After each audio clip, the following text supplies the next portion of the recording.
I hear us. You hear us talking? Yeah. Okay. So there's a delay, eh? Well, the bumper's still playing, but our voices are in the background. So. Okay. So let's just peep down. Tell me when the intro is done.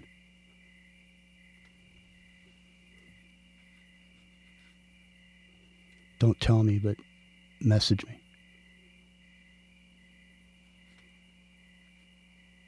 I can't hear anything.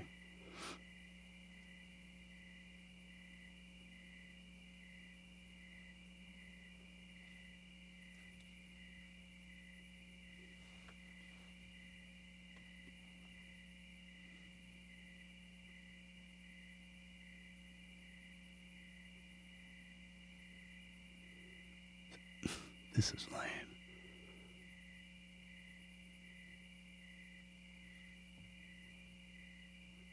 Why can't we hear anything?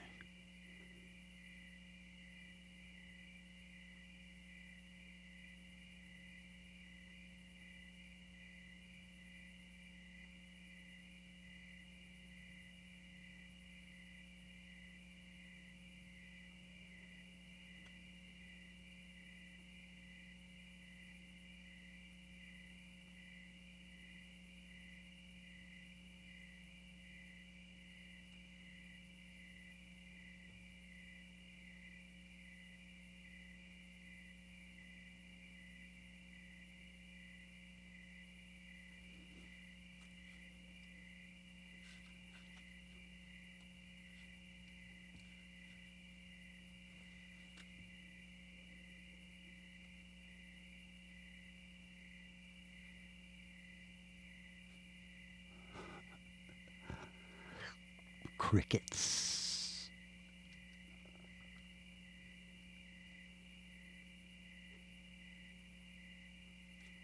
Fucking crickets.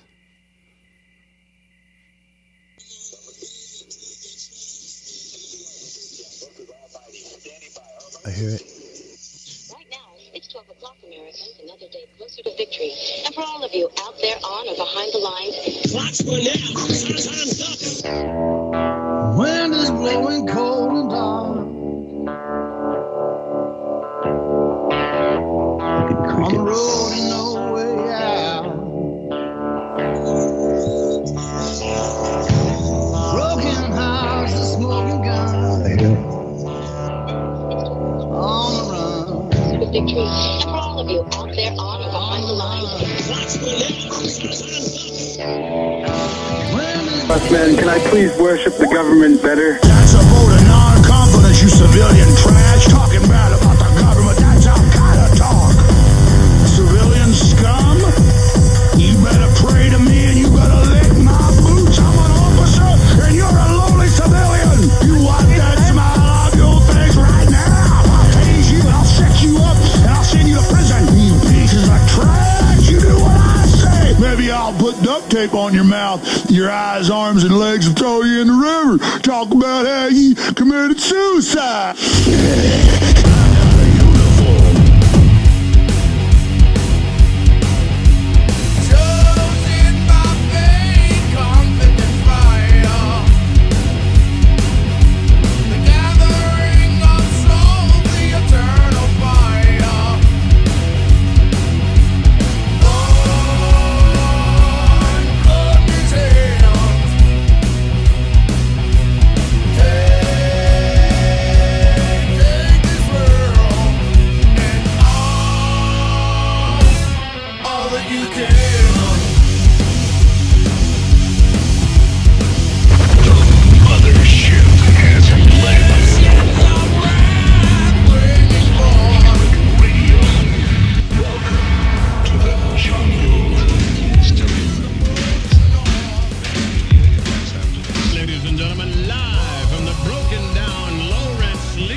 Pirate Radio Nut Hut Studios.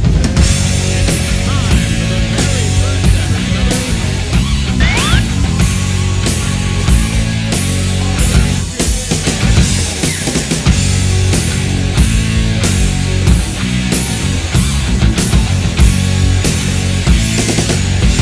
It's Friday night. Hanging from the cobwebs in your mind. It looks like a long, long way to fall. No one ever told me life was kind. I guess I never heard it, or never heard it all. Living in a world of make-believe, I can hide.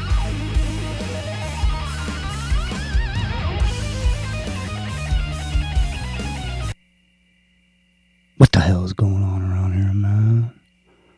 Listen to the microcosm. Mine's Jimmy. You know, we've been doing this for a while. A long, long road it's been. You know, a long and winding road to nowhere land. We're going nowhere fast. The ship's going down. A ship without a course. It's only fate. It's disaster.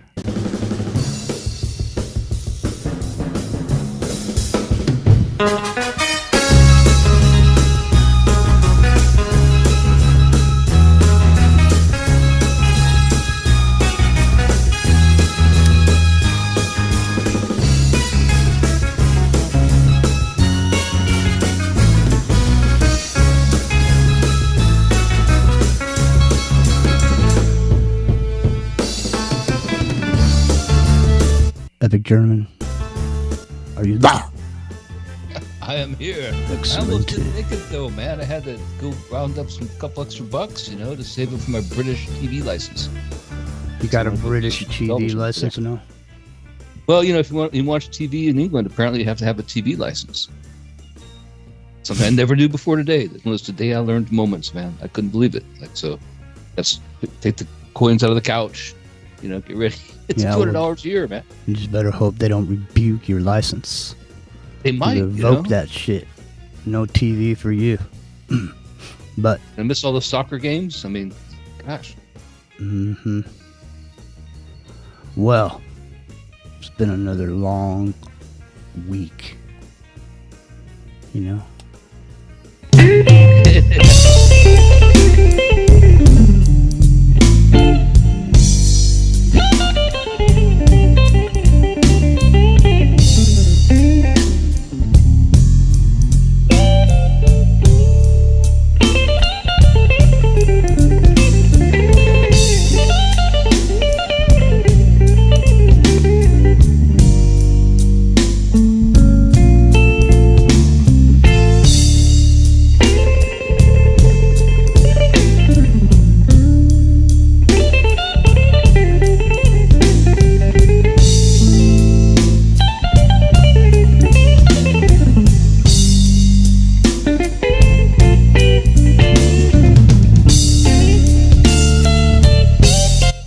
Rock and Rio.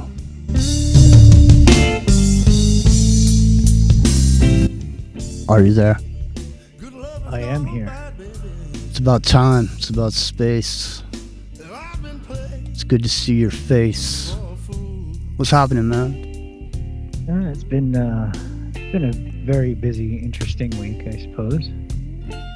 Yeah, I'd have to say. Well, listen, you know, I'm afraid there's a bit of bad news, man. You know, what would that be? Well, I mean, there's plenty of bad news, but there's some specifically bad news that if you haven't heard,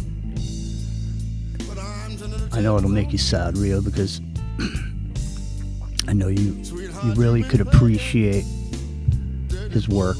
Something did him in. It ought to be a sin.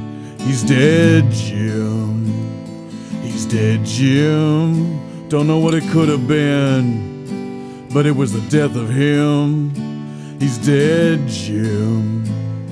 He's dead, Jim. We should jettison him before the stink sets in. He's dead, Jim. He's dead, Jim. Notify his next of kin. Rio, he's dead, man. He died, brother. Notify the next of kin. Jettison him before the stink. Listen, no, seriously. He is dead. Greg Kihn has passed away after a battle, which was unbeknownst to me until I found out he was dead. That he had Alzheimer's. I'm going to tell you, he wrote a couple books. If you like Stephen King type material, you can check him out. And he's got plenty, big catalog. And I played an hour-long tribute to him last night on the YouTube channel. You can check that out. But here he is, real quick, with Remember. Greg Kihn Band.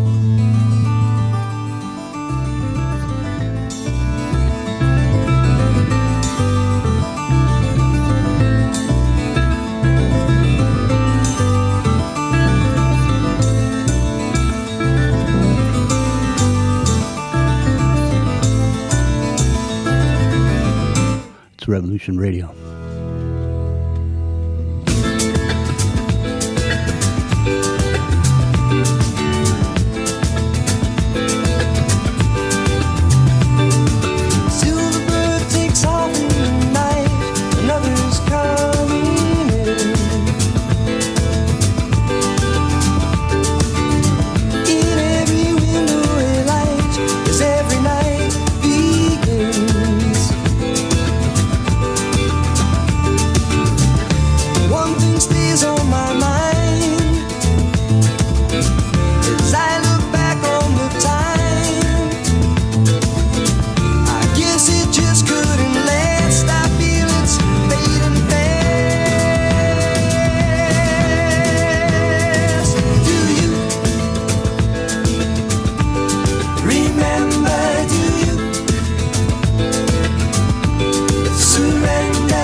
They were seriously a great band. I saw them live probably 30 times. Maybe even more than that. Because I was drunk a bunch of times, so I might have forgot about it. But I'll just say this. I mean, you're going to hear about it. They've been talking about it on the news and this and that, but really they're just saying, you know, he's Jeopardy, he's the breakup song and this and that, but really,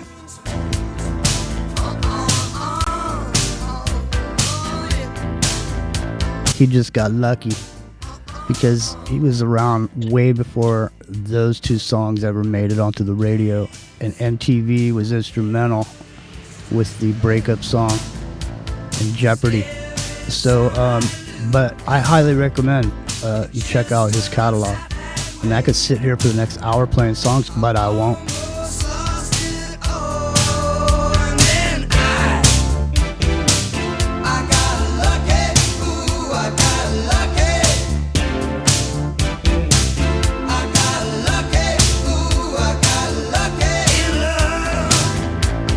Yeah, they were a tight band, that's for sure. Rock and roll. Well, they were like the big underground album to have in high school back in my day, right? Like that was the thing. Like at the time when Pat Benatar was popular and all this other stuff, and those were the major albums. Oh man, you could listen to Greg Kihn Band. You could listen to Greg Kihn. Yeah, you know, I mean that was it, man. It was a huge thing in those days. It was kind of underground. It seems weird to say it that way now when you think of it as MTV and being popularized by MTV, but at that time, it was kind of a knowing thing, you know, like your buddies would elbow you, hey man, Greg Kihn. Man, you know? The first time I saw him, I was at me and a bunch of my high school buddies. We always used to go over to Stanford on Friday and Saturday nights because they were always having keggers and parties at the frat houses. And we just mingle in and just sit there and, you know, party. And we were up there getting drunk one summer evening, and we were walking around. We went over to the student union, and the Greg Kihn Band was playing in there. Me and my buddy, and we just walked in, just saw them. We never heard of them before, we just saw them. And I honestly couldn't believe what I was hearing. I mean, they were so tight and so loud and so good. They separated their sounds well. Like the bass was separate from the guitar. The guitar had it played on the harmonics. It did really cool things. Actually, it's a lot more complex than people think it is. Dave Carpenter was the guitar player for them. Yeah. Hang on a second. I even remember the song they were playing when I saw them that night. Here, I'll play a couple of seconds of it real quick for you guys so you can hear what I was hearing. Shit, dude. You could hear what I was hearing that night. And, we stayed for the whole show. And then later on, I worked someplace where they played, pretty much once a month. This is the song that was on when I came in.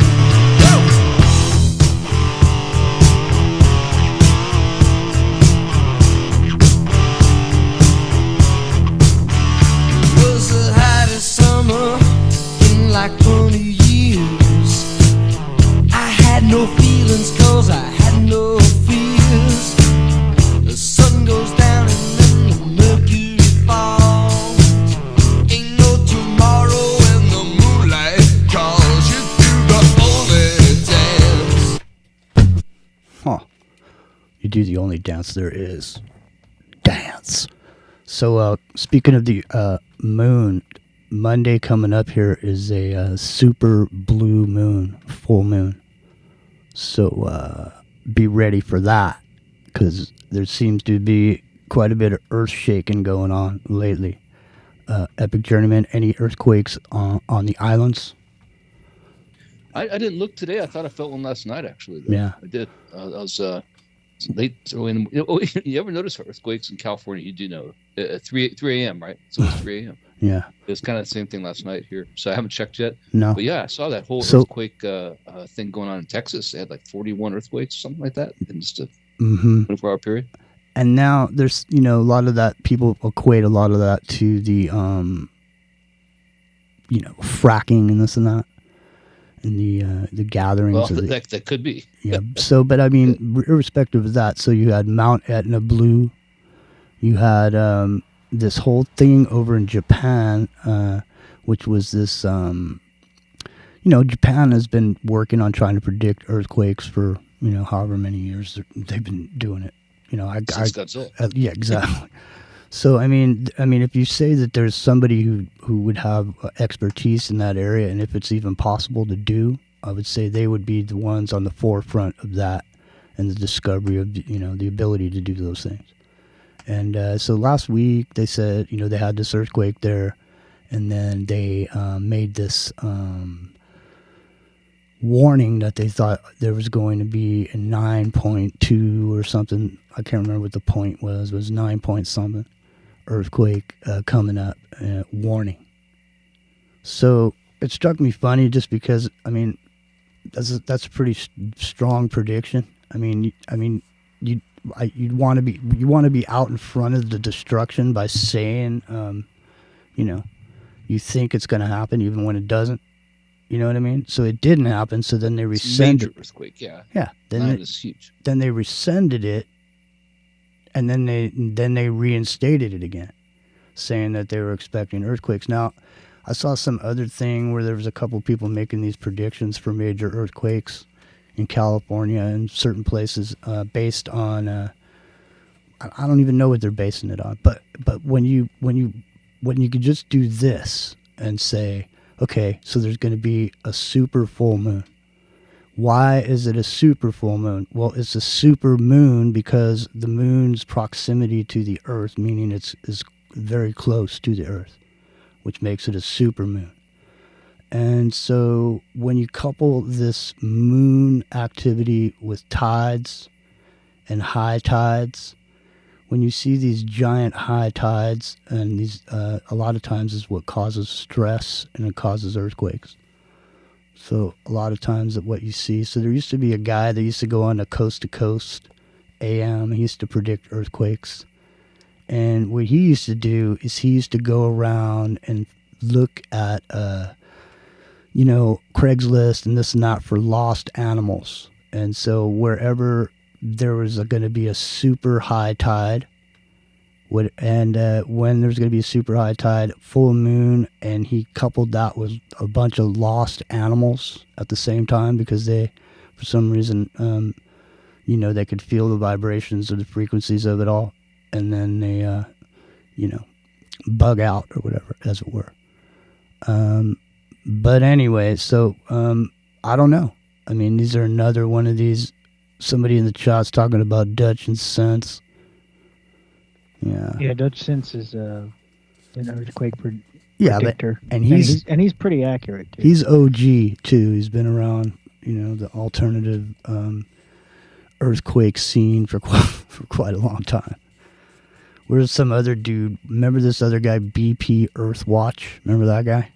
Yeah. He was all Elenin focused, And then after Elenin didn't happen, he kind of faded off and went off into the sunset or whatever. But I think he's recently re-emerged as BP Earthwatch again somewhere.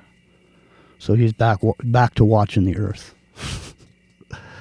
keeping his eye. You got me thinking, Jimmy, about the fracking thing. I hadn't really made this connection before, but I think there might be something there. It's not just the fracking; it's like the, draining the aquifer, with all this farmland and stuff. People think, oh well, you're doing all this stuff and it's dropping the land, it's causing these fissures and making these earthquakes more probable in those areas. And I got to thinking, like if you're living in California, where you're on a big seismic, one of the biggest places in the world, right, where the tectonic plates meet, what better way to defer and drain off some of that energy than to give it a path to go? What if you just started fracking out in these random desert areas along the way, going all the way to Nebraska, to Texas, and all these places, right? North Dakota and all these places, to basically give a path to divert some of that. If you think of it like just a trembling, rock that is always, two rocks always hit and mesh together, but all of a sudden give another place to go. Now that earthquake's not as big in California when it hits in California, and it hits someplace out in the desert in Texas. Maybe there's something to that. There might be.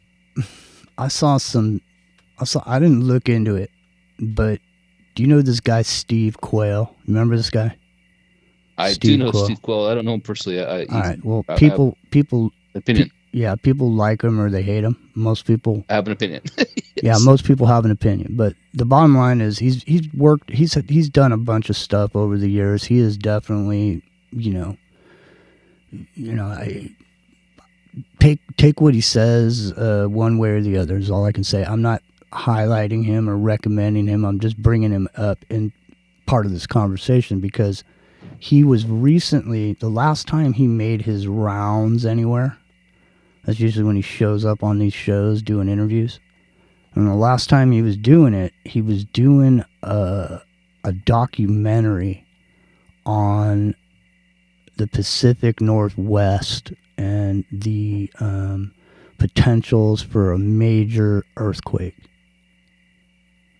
And so the other day, I didn't look into it, but I saw that he was telling his listeners that he was bugging out, that he was heading to his bunker or whatever. So, I mean, I don't know what that means per se, but there's just a lot of this talk about these earthquakes and this and that, and a lot of stuff going on in the world. The intensity of the vibration of our world seems to be moving to a fever pitch at this point. Bruce McDonald, you're there. I wasn't sure. I see you now, but I had a window over your head. Sorry about that, man. That's okay, man. I'm not a huge fan of Sledgehammer anyways. Well, listen, what about you? So boys, I gotta just pipe in. And while I share the general tone of preoccupation and worry that the show has begun with, I would transfer my worry topically from nature and earthquakes to human beings and nations and organizations. Well, I am, but I mean, I got to take it one thing at a time here, Bruce. Yeah, we definitely got to. What I was trying to bring to the table with the earthquake thing, and it ties right into what you're saying, is that there's an intensity, there's a vibration that's going on right now, and Yeah. it's intensifying, and people can feel it all around. Lots of people feel something, and I mean, this happens all the time. Oh, I feel like something's gonna happen, like that kind of thing. But no, this is different. This is like an intensity.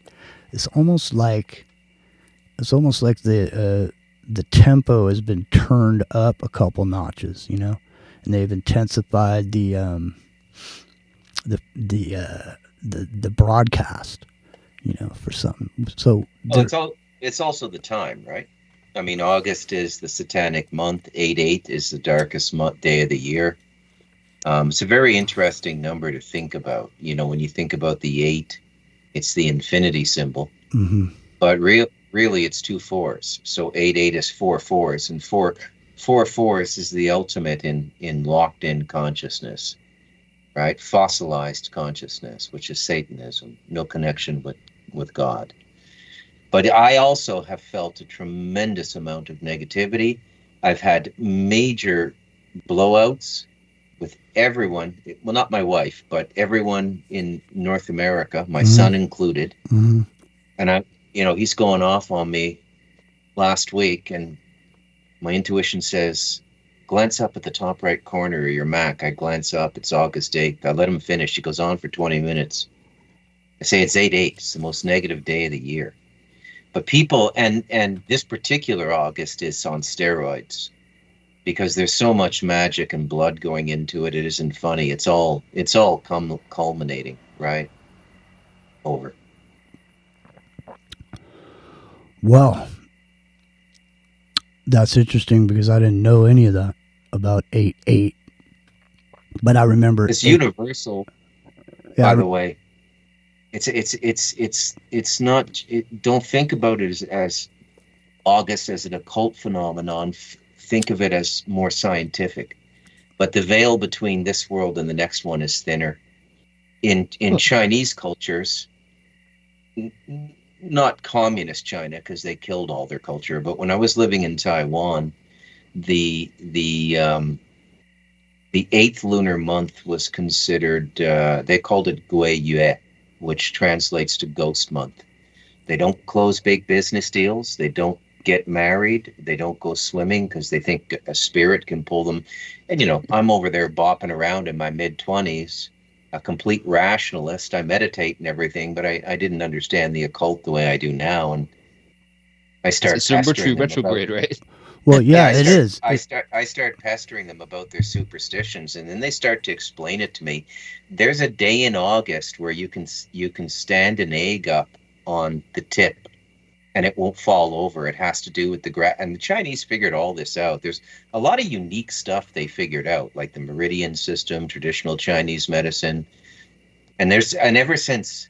And then when I came back home, and over the years, I started to become aware of how significant August was in the satanic calendar. I went, wow, this is kind of universal, right? So it's a month where shit can get into you. Bad thoughts, bad spirit, like it just, if it's going to go south, it's going to go south in August. And I would say that's probably why all the psychiatrists take August off. As a kind of rational nod to the oddity of August. Right, it's a good time for summer vacation. You got me thinking about eights, because you think of it in pop culture, and you think about the Crazy Eights in the Tarantino movie. You think about the magic 8-ball. You think about the game of pool and how the 8-ball will sink into the pocket, ends the game, right? Like if you do it prematurely, it ends the game. You have to do it on purpose, right? And it focuses on that 8, right? So. Yeah, it's interesting. Why 8? Right? So well, it's interesting too, because the Japanese think 8 is money. It's a good luck symbol. I don't know if it's just Japanese. It might be Asian cultures in general. If there's any 8s involved, they're stoked on it. So okay, because the Chinese won't even buy a house with the number 4 in the address. They won't. Yeah, but they run to a slot machine that has 8s on it, though. Do they? Okay. Yeah. No, seriously. For some people, 8s are lucky. It means good luck, but I mean, that's the symbol of the 8 itself and the infinity symbol. Where does that originate from? And now is that a logos that is representative by some sort of negative force? Rock and It's real. alchemical in the European sense, right? Like in old Europe, it's alchemical symbol. Mm-hmm. So that's interesting. So how did it end up being the infinity symbol?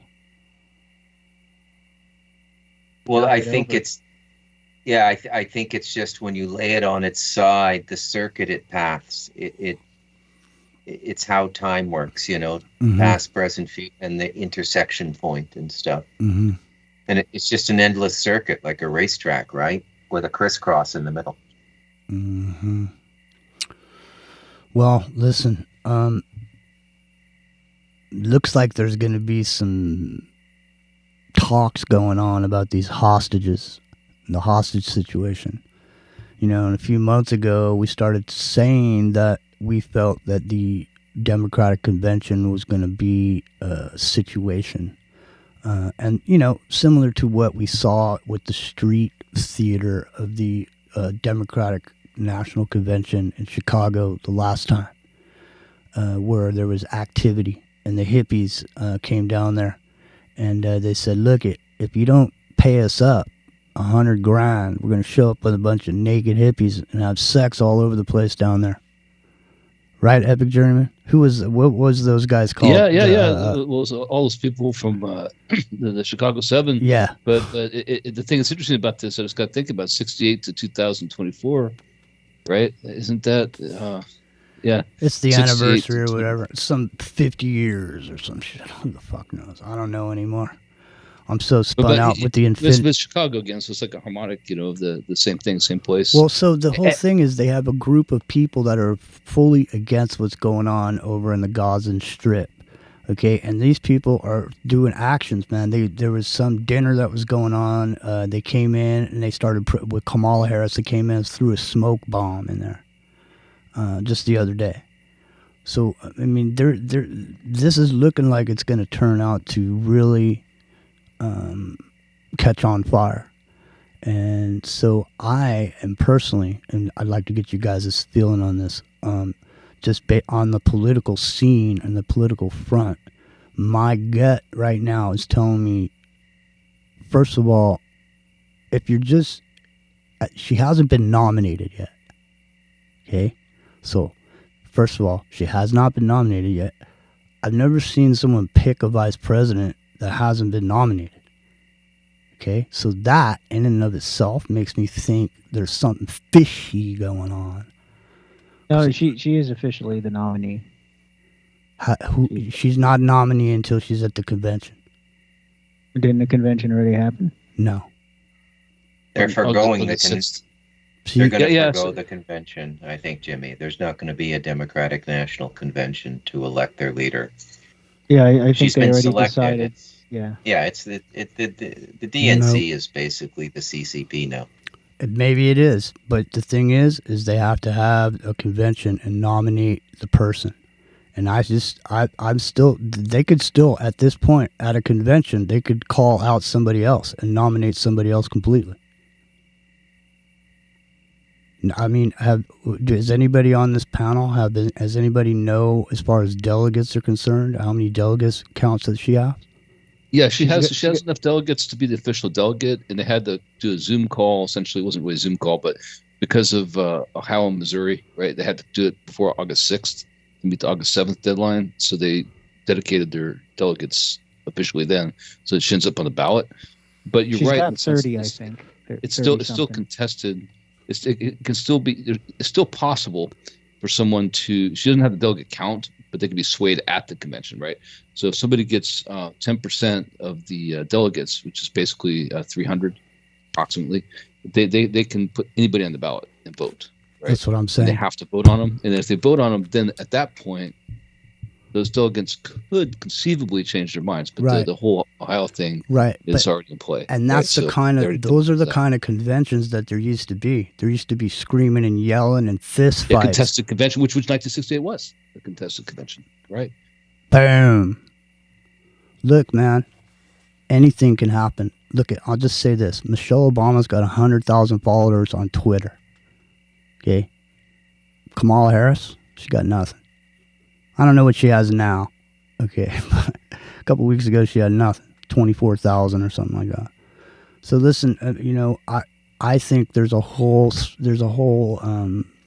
gaslighting program going on across America right now with the promotion of these events and this and that that's going on with her, because honestly, there's quite a few people out there, Epic Journeyman and Bruce and Rio, there's people out there that are looking over these videos that are coming out of these crowds, and they're saying, I'm not saying it, I'm not doing the analyzation of it, I'm reporting to you what I'm seeing a bunch of people saying. Take it how you will. They're saying these are AI crowds. Now, just I before tracked that down. Just before, they definitely are, and she even did. I saw two interesting things. I saw, when sports events are not sold out, they usually sell lower tier, mid tier, upper tier in the stadium, right? So she did the one convention, and they had curtained off like 90% of the stadium, and it was like two sections that now, was what I want to actually like showing for her. What I want to point at, Rio. Let's point at this hardcore.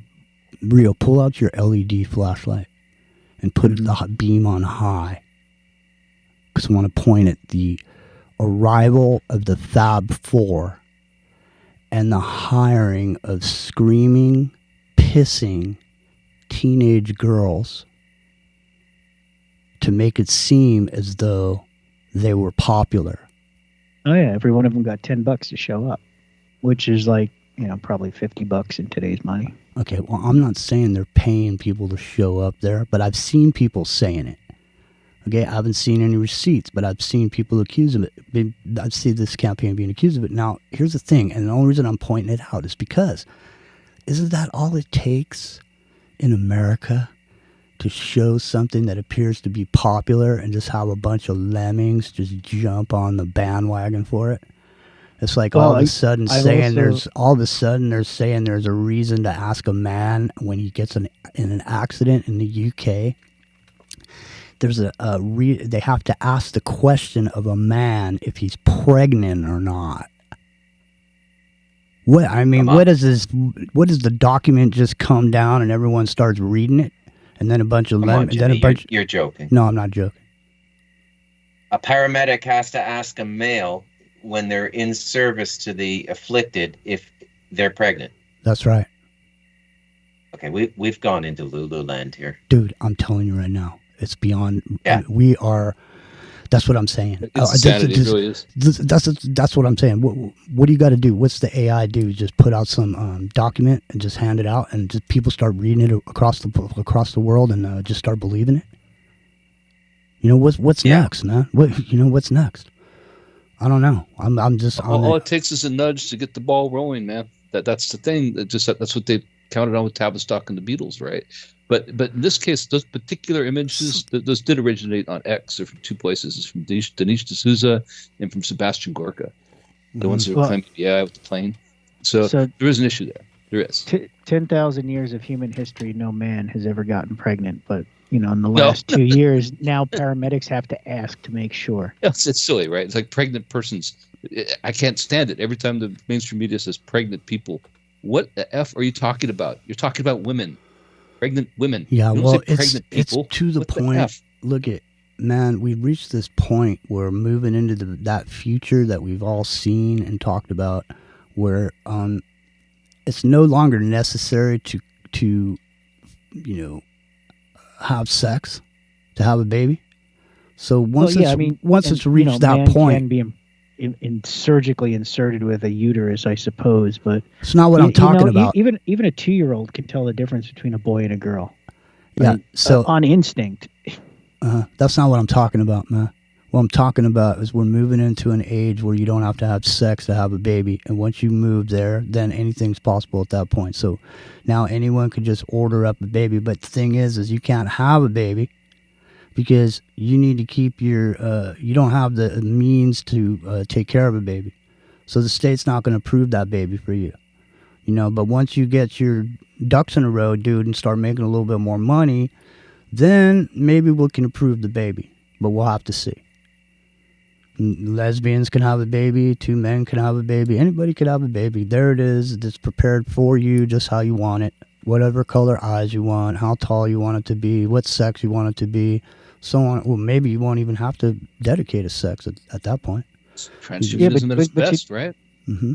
But you know, Jimmy, having a baby that's, you know, incubated or test tubed or however procreated that may be, it's still not a pregnancy. No, and you know what's even weirder? Is your baby will come to you pre-programmed because they've already figured out a way to program that fetus while it's in that solution that it sits there in. It sits in there. You know, it's the same kind of solution that they're using to for processing fluid. Computers. You know, they're using liquid processors. Anyway. Yeah, liquid computer. You know, this brings up the worst song of all time. Of all time is "Having My Baby," and all of a sudden it has more relevance, doesn't it? Right? Because now you're going to have this class of people like Brave New World. They're going to be the surrogates who bring in these babies, these designer babies. Yeah, well, I mean, they're breeders or whatever. They're going to be called breeders or whatever. But, I mean, they don't need breeders anymore. I mean, no, they can do the external wombs, the artificial wombs. Absolutely, 100%. Breeders are the bridge to the total test tube baby being accepted. Womb, yeah. So you got to accept the bridge first. You got to accept that, you know, you just can't have the babies because the earth is warming.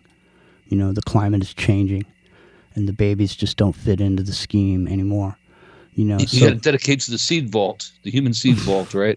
And then, you know, at the appropriate time, your progeny will be manifested in the artificial womb of society. Yeah. What did didn't you go? Remember when you went to Pornhub and you were seeing how many visits Pornhub gets in a day? You make that sound bad. No, I was looking at the statistics. Right, because we were talking about it. But right. And it's true. Like it's amazing how many visits it is. It's billions. And the thing is, like the breakdown was what surprised me. Like the people who look at the kind of porn you'd expect men to look at actually end up being here's women. The thing, a lot though. Of them are women. Before you get into the porn aspect of it, the reason I was bringing it up is the amount of visits that website gets. You can imagine that at some point there is ejaculation from male visitors. Oh, it's birth control. And so when you think of how many billions a day, okay, that's how many people are not being born. Because if those people were directing themselves towards other individuals and they were making babies, man, we'd be overflowing with babies. There'd be babies everywhere. Babies everywhere. But you know what? There's no babies even. Listen, here's the thing. Since the pandemic, there's been a major drop in babies. Have you guys seen where you are, Rio and Epic Journeyman? Have you seen a bunch of new babies rolling around in you know, the strollers? Actually, no. My neighbor had one recently. Mm-hmm. But the birth population has dropped significantly in the last few years. Yeah, because I mean, really, wasn't it more or less the people the reason they had babies was because they were having sex, more or less. Pretty much. Yeah, they weren't necessarily having sex because they wanted to have babies, but they wanted to have sex, and so as a result of that, there was babies born. Okay, but then all of a sudden, you know, it's possible to have sex without having babies. You know, and then what? So then the whole thing changes, right? Because now it's less than a purpose and more like a satisfaction. In other words, you know, you could dig a hole in the backyard, but you can also dig a hole in the backyard, dance around, you know, light a candle. You know, take a bath first, or you know what I mean. Right, it'd be the hot tub hole for procreating. I'm Yeah. just saying. So when the reason is so the purpose has been transferred over into the seeking of satisfaction rather than the seeking of pleasure rather than right, exactly. Biblical. Yeah. Second Seeking Thessalonians, pleasure right? rather than happiness. Lovers of pleasure more than lovers of God. Yeah. For this, I'll give them a powerful delusion. That's Second Thessalonians. Yep. yeah. And there's a lot of delusion these days, that's for sure. I know, especially when it comes to figuring out if you should ask the man if he's pregnant when he busts his arm at the bar from bar fight. Well, but he probably got his arm busted because they were asking for his TV license in Great Britain. Could be. So that's the thing. Either that or he said something negative. I can't even talk about what happened there because they threatened to actually come to America. I know, right? They come to America and put a warrant for our arrest to extradite us to be prosecuted in Great Britain for hate speech. Not even hate speech. We can't even say what someone said, and that's even funnier. It's like they got arrested for 2 years and 18 months in prison for saying something, and that's a violation of their rights, but we can't even say what they said. That is bad, man. That is like I'm in the panopticon that we've talked about. It's nonsensical, right? I mean, it's like I woke up, I said on Twitter today, or I refuse to call it X, that I feel like I really have moved into an alternate reality, an alternate universe. I would have laughed at this if I'd known about it, right? This whole thing, like this and the TV licenses and all stuff going on in Britain right now. And apparently it's been going on for a not long right time. now. No, Kev Baker used to have a TV license. No. But I'm saying like the whole thing is like it's becoming prevalent now. It's being known now, right? Like now we're talking about to where they're going to come arrest Americans for extradite Americans under British law. What? What? Is that like serious? Like yeah, they're yes, about? Yeah, 100% serious. Well, doesn't this hark back to those laws that that the EU passed regarding the internet? Yeah, and the protection of robots, artificial life forms. Yep, it does. I mean, this harkens So back just to this whole thing where they were going to go after you if you posted any part of anything on your website. So it was going to eliminate these news aggregators like Drudge and all this, where they post somebody else's shit on their website and you go to their website to go to the other guy's website. You know what I mean? They were gonna try to eliminate all that because they wanted to stop the memeing. They were heavy on trying to stop this memeing and the because they realized that people had gotten control of the memeing. Well, disinformation, right? So that was a protocol they're using. They're saying was to stop disinformation by doing this, but because disinformation is a real tool used by our adversaries. But right, like at what point does that just interfere with everybody's free speech? Well, pretty much the whole thing, right? So, I mean, that's what's crazy about it. Like, to think that you're actually talking about people coming to America to serve warrants of extradition to you and I for something we said that violates law that we don't agree with or have nothing to do with or never voted on in another country is absurd. It's completely absurd, right? Why? I mean, okay, so somebody in Zimbabwe wants to arrest me. Is that where we're going? Right, because that's what it sounds like. Well, why should they have any say over here? Well, the thing is if there's the world without borders, you're in their jurisdiction. So what about like all the streaming and the podcasts and stuff, right? YouTube is worldwide. Yeah. The internet radio is worldwide. So if someone in another country chooses to listen to our show and disagrees with what we say, we're liable for what they're listening to in their country. Mm-hmm. I mean, what kind of absurdity? What kind of absurdity is that? That's crazy, man. Like, you're supposed to be the bastion of free speech here in America, right? Are you pregnant, Rio? Yeah, I might be. Damn it, Rio. I'm not sure. This I told you to wear protection. I might just be PMSing. Knocked up. Are you with child, Rio? Are you with child? I think it's just PMS, Bruce. Oh my God. It's all too much, man. I hate to even bring it up, but like male menopause is a thing now. I mean, come on, man. I don't know. That is somewhat legitimate because Well, it's called low around T, the whatever, age right? of Yeah. like late 40s, early 50s, you do go through hormonal changes where your levels change and your balances drop, and you're subject to hot I'm low, flashes. Mr. And all. T. I'm low, Mr. But T. I mean, Yeah. obviously, it's not the same for men as it is for women. I mean, unless you're, some kind of alternative male. Well, listen, man. Any dude who agrees with any of this is just trying to, he's trying to lay some trip on some, liberal chick that he's trying to, not have babies with. Right. You know what I mean? Raise his T level. Yeah. That's what I mean. Exactly. I mean, you see these dudes like lemmings. All of a sudden, they start talking. There's certain tone, their voice. Certain non-threatening way to be around ladies and all this. You know what I mean? Yeah, you got to have a man bun, like one of those man bun things, in like one of those. It's not a fanny pack anymore. It's like hybrid ones. We used to call that foppish. Right. And like hang out at Starbucks, I guess. And, yeah. Well, hey man, those days of hanging out at Starbucks are over, Jack. Did you hear about this thing in New York, Rio, where this coffee shop, they want to charge you $10 to use their wireless when you're in their establishment. Oh yeah, it's $10 a day. Started doing that, right? Check this out. It's $10 a day, $30 a month, or $300 a year.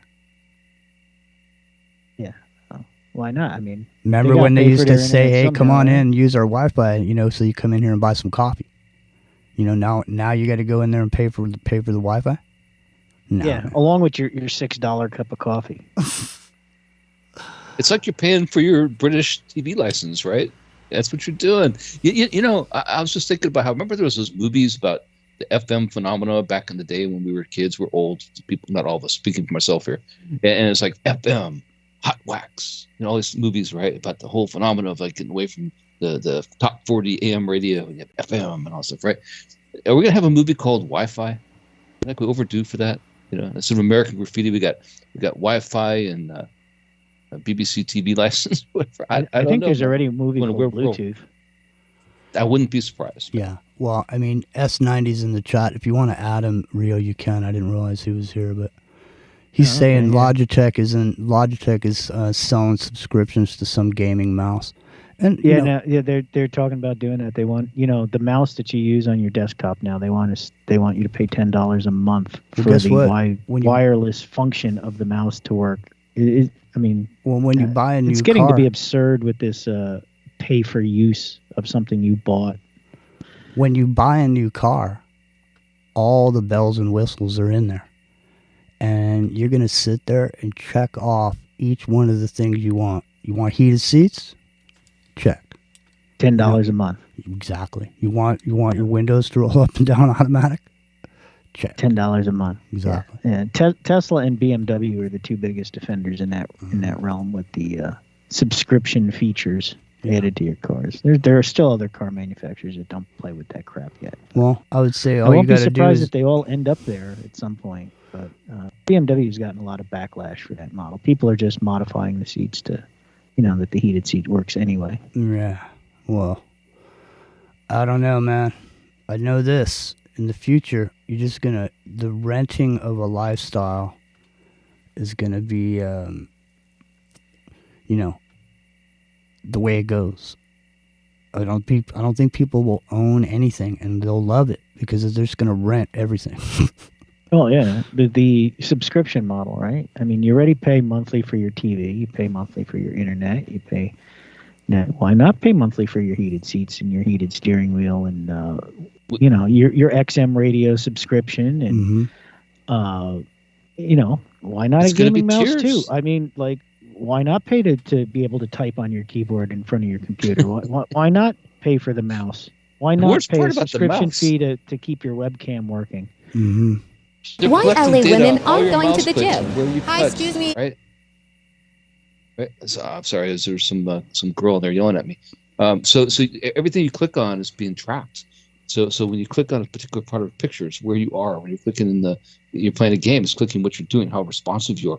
All that data is being siphoned off by Logitech, whether you pay for it or not.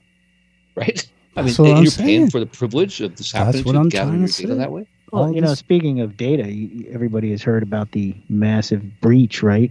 Yeah, social security numbers, right? Yeah, Mhm. yeah. Well, that was a data broker that, one of those people that collects and aggregates your data that got busted or got breached, and Well, so now just about every American and many Canadians and Mexicans, your information is flying around the internet, and they're saying, "Oh, it's your address and your social security number," but it's not. It's so much more than that. it is, and the thing is this ties right into what we've been saying for years now. We've painted mock-up scenarios of what it could and might look like, but I mean, your social security number is your key to everything.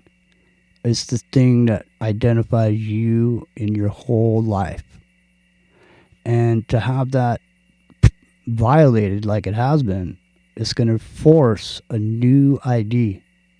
So you've been talking about the positive ID system for a while, right? So I mean, this is just the next step. It was one of the first things I thought of when I saw it. Was right. Like, They just said, positive hey, ID. ChatGPT, what could we do that would cause everybody to have to get a whole new ID?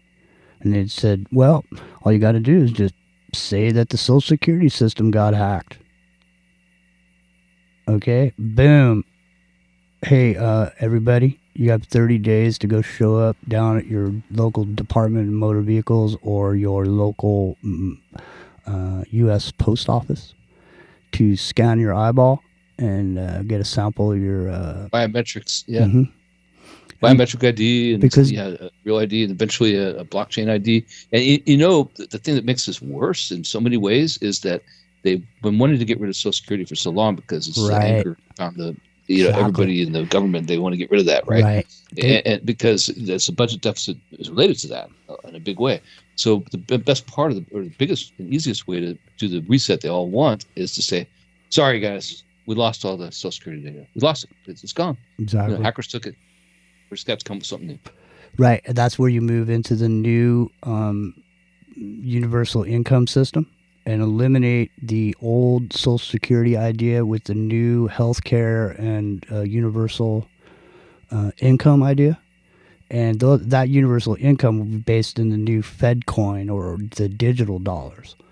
Now, whether your bank is safe, all blockchain authenticated, right? Yeah, along with your votes and everything else. Because you're not listen, we have to protect everyone. We have to protect the world because of this hack, this terrible hack. So from now on, when you want to get on the internet, okay, you're going to need to have an ID to get on there. And the ID that you're going to need is the one that you're going to have to go down and get, because it ties right into what we were talking about a moment ago with these arrests worldwide of people. Because really, is there any really way to know who you are on the internet? No. And you must scan your iris to get in to your Google account. Exactly.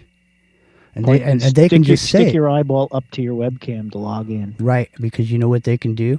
It's the same thing that they did with your cell phone.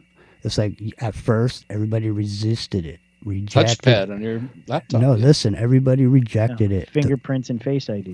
Everybody rejected it. And then what happened? They gave their cell phone. They gave their cell phone numbers, didn't they? Yeah, they did. Google requires it. Now they need two-factor identification. They actually need to be able to text your cell phone. So all Google really has to do, they don't have to do anything but tell you that from now on, if you want to get access to your YouTube account, you got to scan your eyeball. Period. Because they just all of a sudden told me I needed to do two-factor ID. So if I don't do it, I'm out. So or Google's just save your iris on the image scan from the camera on your iris. Exactly right. Yeah. Why go through the hassle? Google's already doing that in a sense. Like if you want to log into your YouTube on a new computer, it tells you open the app on your phone, right? Mm-hmm. Yeah.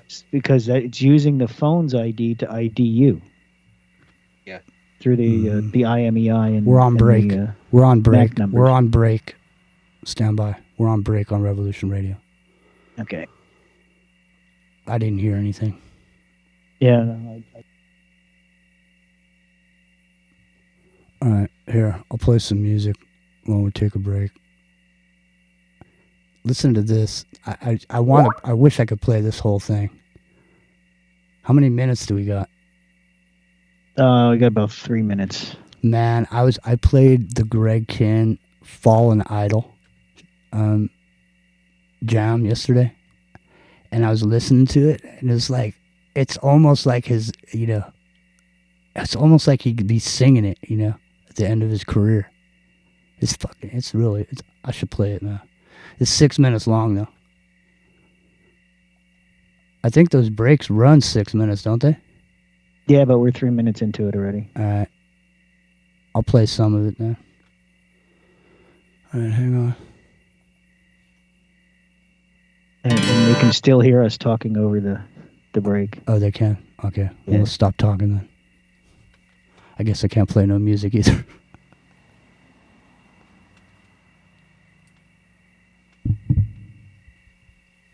Well, people listening on Studio B can just hear us talk, but people listening on Studio A are hearing the commercials and us talking over them. So. But we're talking over the secret kindergarten right now, so it doesn't,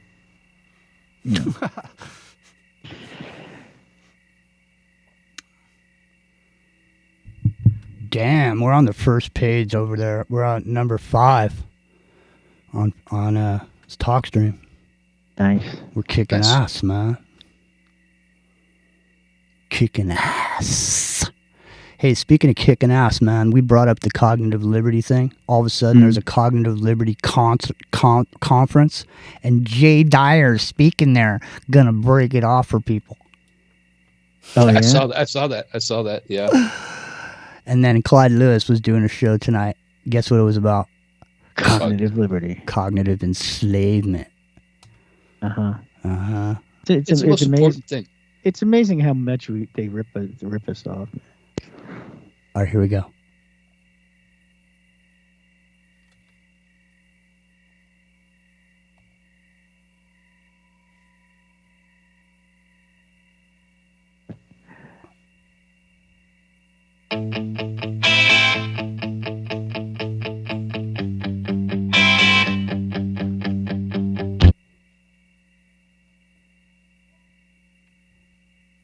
Is the break still on, dude? It's still on, yeah.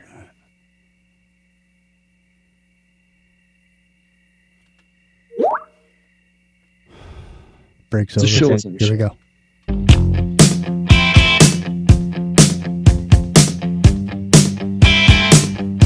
It's Friday night. My name's Jimmy.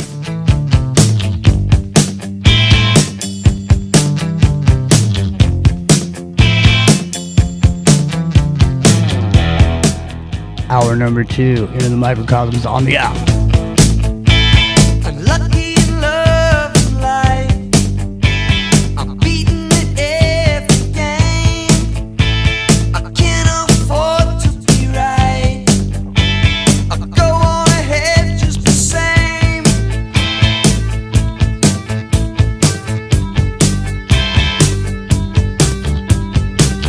It's Revolution Radio.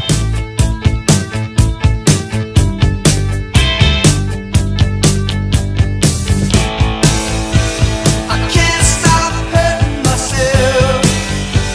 I can't stop hurting myself. I try, but I can't stop. I can't. America. What the hell's going on around here? Cheap. I don't want no hesitations. Sitting here with Bruce McDonald, the epic journeyman, and Rockin' Rio. It's Friday night, just before the super blue moon on Monday.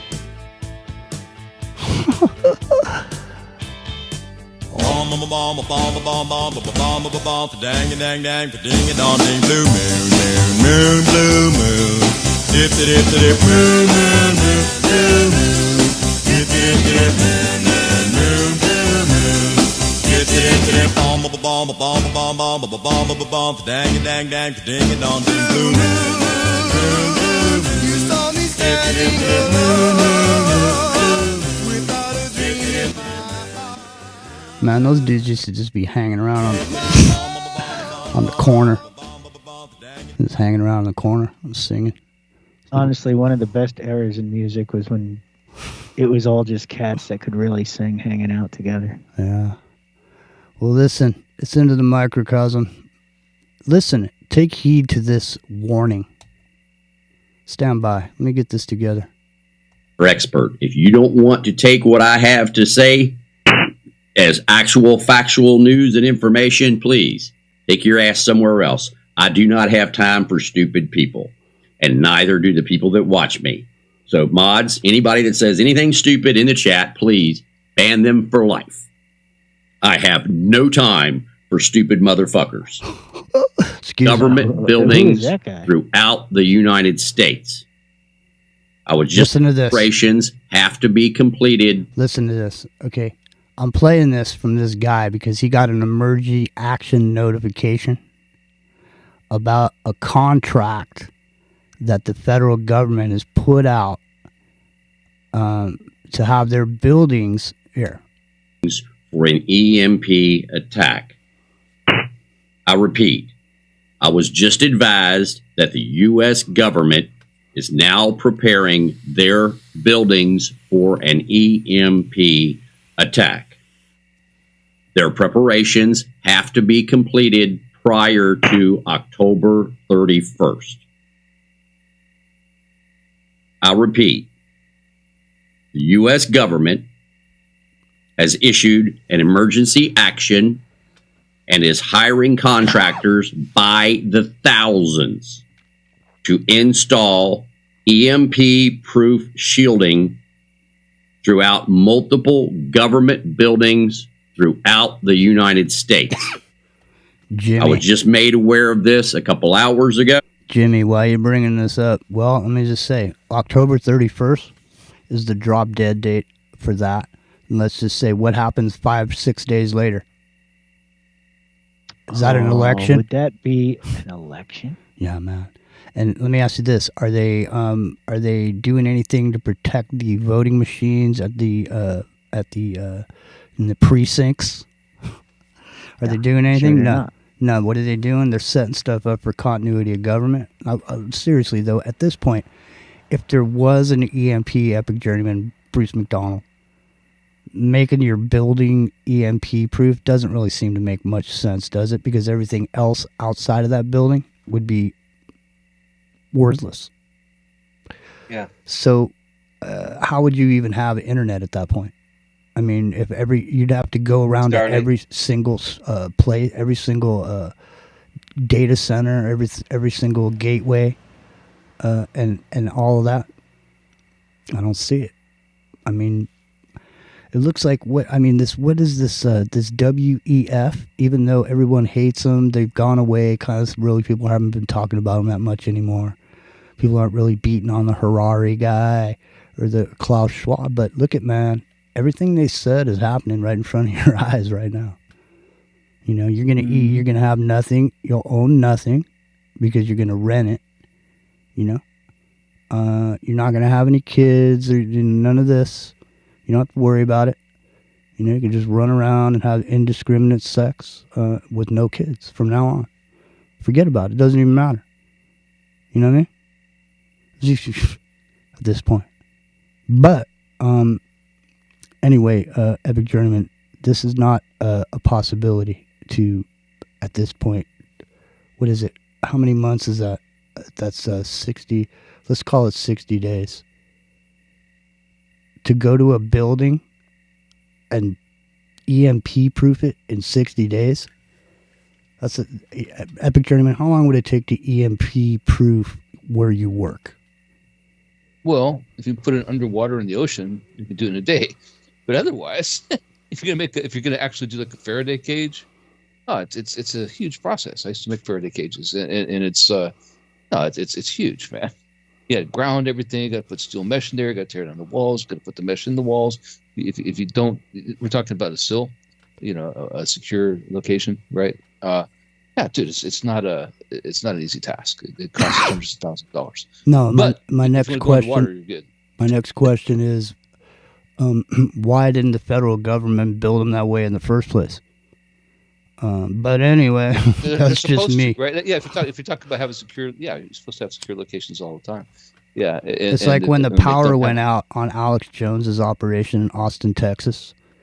It was funny because being Alex Jones and thinking that something was going to happen at some point, he didn't even have generators hooked up to his studios or whatever. They were in the dark. That's insane. Yeah. You know what I mean? It's not. And even at the point, I mean, let's just say let's say there was a whole yard of generators sitting right there, and there was an EMP. Are those generators EMP proof? Epic Journeyman? No. You can ground the hell out of them, I guess, and act like a lightning arrestor, and maybe, but it's going to trip all the breakers and reset it. Maybe the generator will work, but yeah, your uninterrupted power supplies are supposed to take over at that point, and you're supposed to have battery power. Uh-huh. So like what people don't understand is like things like a Volkswagen Beetle or an old Jeep, carburetor driven. If your car runs on points, they're totally EMP proof, right? They're not going to be affected by that. Yeah. But if your car runs on points with no electronic ignition, you're good to go.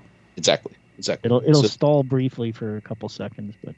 And if you run on DC power, battery backup, then you're EMP proof. I mean, as long as you're grounded in the facility. So now we've determined, Epic Journeyman, Rocket Rio, and Bruce McDonald, we've determined that generators, for the most part, are not protected. What happens in the event of an EMP, a power outage? What happens to our nuclear power plants, Epic Journeyman? Now, do they roll over to the generators? Isn't that what happened in Fukushima that caused the China syndrome that we've been experiencing since almost 2011? Yeah. So the issue there is that it's a cooling, right? It's a cooling. So you need those pumps need to be powered to keep the cooling, because what happens is they don't have 13 feet of lead shielding. They have water. It takes neutron radiation. That water has to be pumped through the reactor, right? And if it stops pumping, guess what's happening? It's just saturating that entire thing. Eventually it overheats, turns into steam. There's no water shield anymore, and eventually it's gonna melt down the reactor. And that's almost what happened. It happened to a certain extent at Fukushima, not as bad as it could have been, but it still did. Not like Chernobyl level, but pretty close. Now, I'm not sure exactly what's going on with this dude's emergency action notification, but I kind of like this style. But here's the thing. Now, if this is a drill, this thing is put out, and this is a contract, then we can go to the government's website and look to see this contract and bid on it if we were contractors. So this contract is out there, so we could actually look at and see right now while we're doing the show if this is an actual contract, because then if it is within the scope of work, it will detail what buildings it is that they want to do to. So if we could look at that, then we would get the general idea of where they feel something is going to be happening. So there's some hot zones they seem to be concerned about, and they want to proof some certain buildings that are there. Now, Epic Journey, remember the AT&T building with the guy that blew up what was it, like an RV? In Tennessee, right. The AT&T data center. He killed all the phones and communications for that region between Kentucky and Tennessee, which happens to be also where Fort Knox is located. So I had thought at the time they're trying to rob Fort Knox. Mm-hmm. Actually, that was my theory, right? There was some other, but there were some other servers that were there. Also. Yeah. Well, because the NSA had their servers there. So NSA's primary data server storage is in Sandy, Utah. Mm-hmm. It's a huge facility in Utah. But those AT&T data center buildings around the country with those windowless buildings, multi-story, like the one in Nashville, are all over the country, and they have their own individual room that collects data for the NSA specifically. That's what they do. There's one in Manhattan too. Yeah, yep. that bombing that was an interesting one. Christmas. It was Christmas. On Christmas, Day. Christmas Day, right? Yeah, dude, it was totally. That was more than what they said it was. Absolutely, there was something to that. My wild theory was the Fort Knox kind of thing, but obviously that wasn't. Well, we don't know. Can we prove it wasn't? I don't know. Smoke, but it took out that region. Yeah, that dropped off the news quick. But sure did. This hacking thing that's going on. I mean, we're seeing a bunch of things. Not, part of what we do around here is we notice a bunch of things that have nothing to do with each other, that all have the same, smell to them. And all of a sudden, by themselves, over there, amidst 100 other things, they don't mean shit. That's the thing, is like when you grab a bunch of stuff, okay, and you start making a list and you put a list together, then you start to see something materializes in front of you. It's like whatever you do in life, say you make a list, the pros and the cons, about doing something, whatever it is, pros and cons. And you look at the pros, you look at the cons, and if the pros outweigh the cons, then you feel like you can make that, make that move, right, Epic Tournament? So when you start seeing a bunch of these things all coming together, you start to formulate an idea, because there's concrete evidence of at least something is going on in front of your eyes right now. Something's going on right now in front of everybody's eyes. And, the thing is all eyes on me. Whatever, you know what I mean? Who's driving the eyes? Where are the eyes going exactly? And my eyes are going on this hack. Because it's the second one in how long now? A month? Was that other thing with the crowd strike? One every couple days. The crowd strike. You just don't keep hearing about it. Here's the thing no one's talking about too, and I think there's a big reason they don't talk about this, and this is why they used to not show protests on TV, because they didn't want people to protest. And they don't talk about this thing that's going on, this ransomware shit that's going on. This shit is going on rampant across the United States, and no one's talking about it. They don't want to admit it, because they don't want to admit that they paid, because they want to encourage it, right? Right, they don't want to encourage it. Exactly right, Epic Truman. And they're all paying. They are all paying, and it's costing a lot of money. And these people are everywhere, man. It doesn't take anything for you to be one of these people. To think you can buy the ransomware shit online. Any Mo can buy it online. Huh? You can get it for free. You don't even have to buy it. There you go. They'll give it to you. They'll tell you how to use it. It's worse than that. The CIA let them loose in the Vault 7 release back 6 years ago, right? Mm-hmm. All those tools the CIA used were let go. They were let loose on the internet. They were let loose for anybody to use. If you're smart enough to dig deep enough on GitHub, it is freely available. That's all. Yeah, I love GitHub. Epic, you made me think about something. Was Julian Assange given a gag order as a condition of his release? Why hasn't he said anything? That's what I'm thinking too. Yeah, I am totally thinking that same way. Yeah, they gagged. It's very strange, right? Because you'd think, he's free, right? But he's obviously not truly free, air quotes, because he'd be saying things he's not. So why is he out and about? And the people he was involved with, like, people don't understand, like, that whole Cicada 3301, we've talked to people involved with it. We talked to those people on the show. We talked about the whole QAnon formation, people behind that. We talked about all this. And they were trying to recruit people for Cicada 301 was recruiting people for WikiLeaks as part of that process at the time, right? And what did it turn out to be? It turned out to be like this fishing operation by the intelligence agencies, right?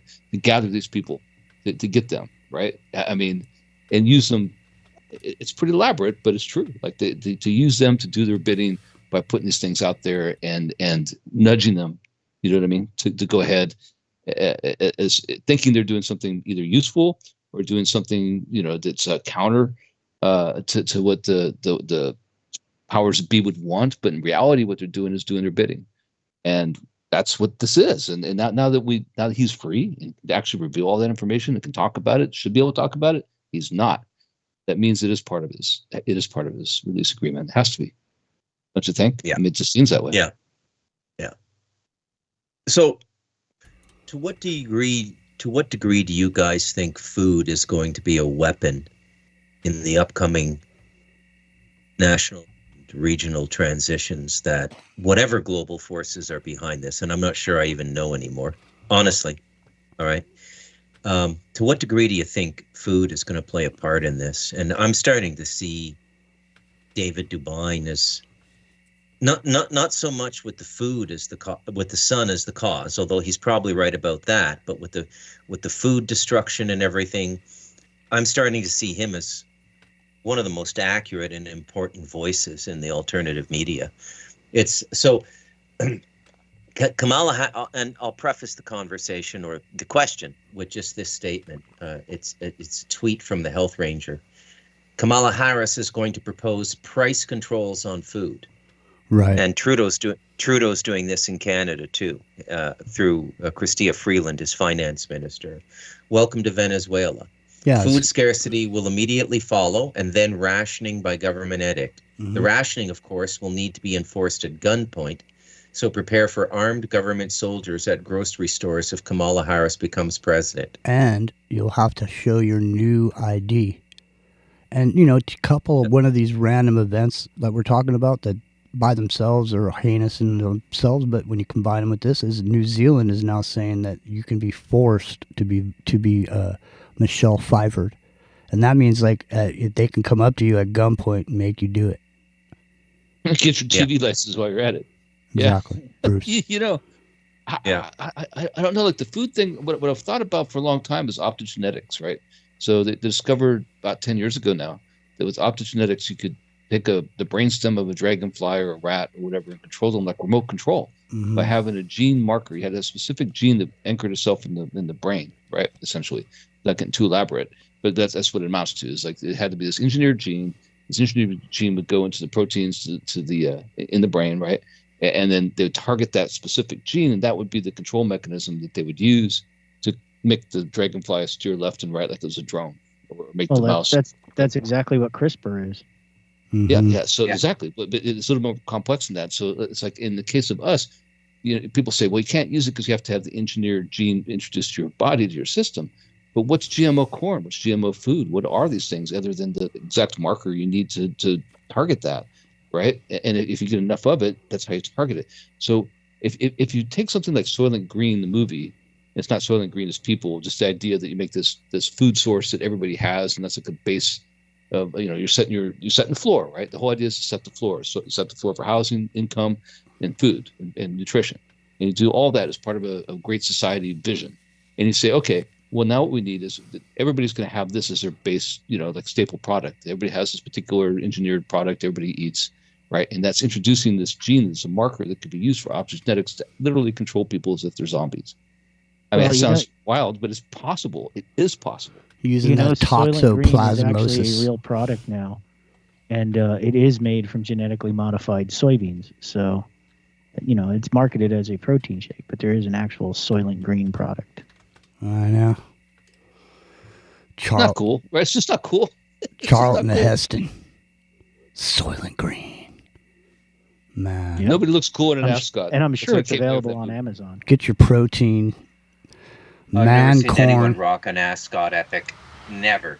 Never in my life either, other than that movie. Soylent Green. New York City, in the year 2022. Nothing runs anymore. Nothing works. But the people are the same. And the people will do anything to get what they need. This is the police. What they need most is Soylent Green. The supply of Soylent Green has been exhausted. Return to your home.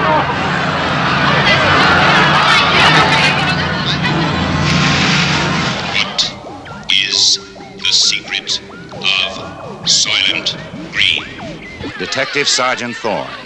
He has a 2-year backlog of unsolved murders. Now he's on a case that must be solved. Saul Roth, Thorne's private library. Saul Roth. There he goes, Charlton Heston. And isn't Ernest Borgnine in that? He is. This is his last movie. Who's your Messiah now? Yeah. He didn't say that line there. He said it in Ten Commandments. But We're the last generation to know Ernest Borgnine even is. 9 is, right. I know, right? But you know what's wild about that whole concept is that the poster for Soylent Green, which took place in 2022, they're scooping up people in the streets with a bulldozer to harvest the Soylent Green, which is people, right? They all were wearing masks. They're all wearing masks in the heat of the pandemic. That poster had everybody wearing a mask.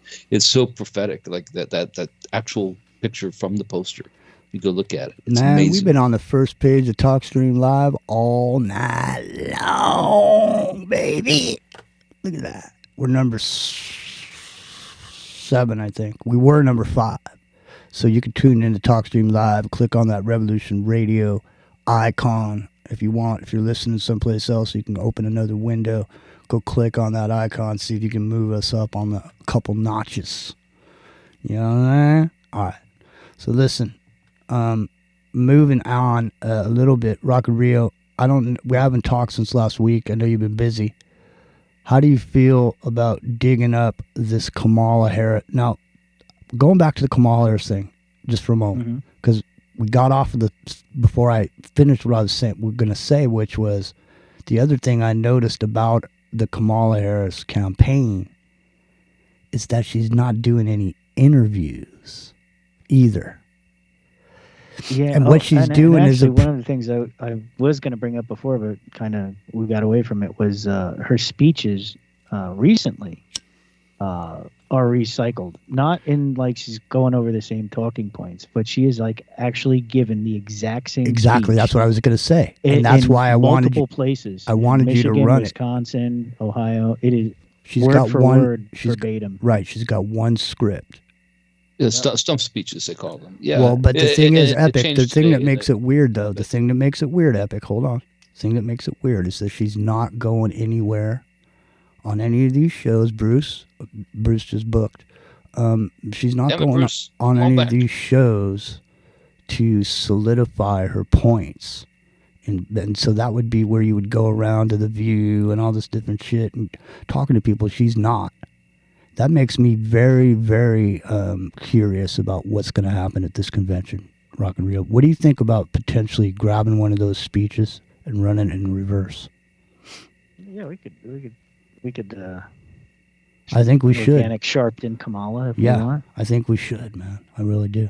And we can also open up the phones, eh? S9. Yeah. Is S90? Speaking of opening up the phones, right? The number is 718-618-9905.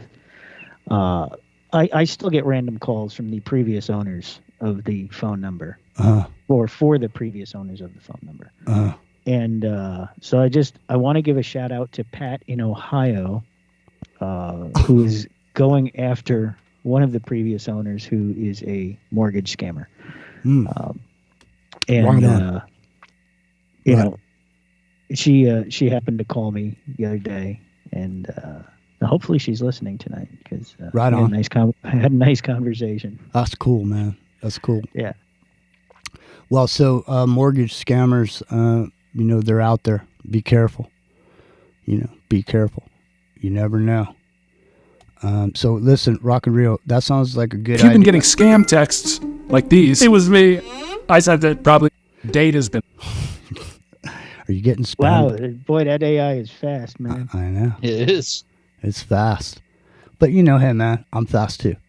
And I've been, I wonder how long I've been teaching it over there on YouTube. I mean, I've been. That's a legit question. It is. Yeah. It's something to think about. It hangs. It doesn't come after me right in the moment. It waits and then calculates what we all talked about, and then decides. Now we ran into a problem, and I was complaining about it, and I was trying to.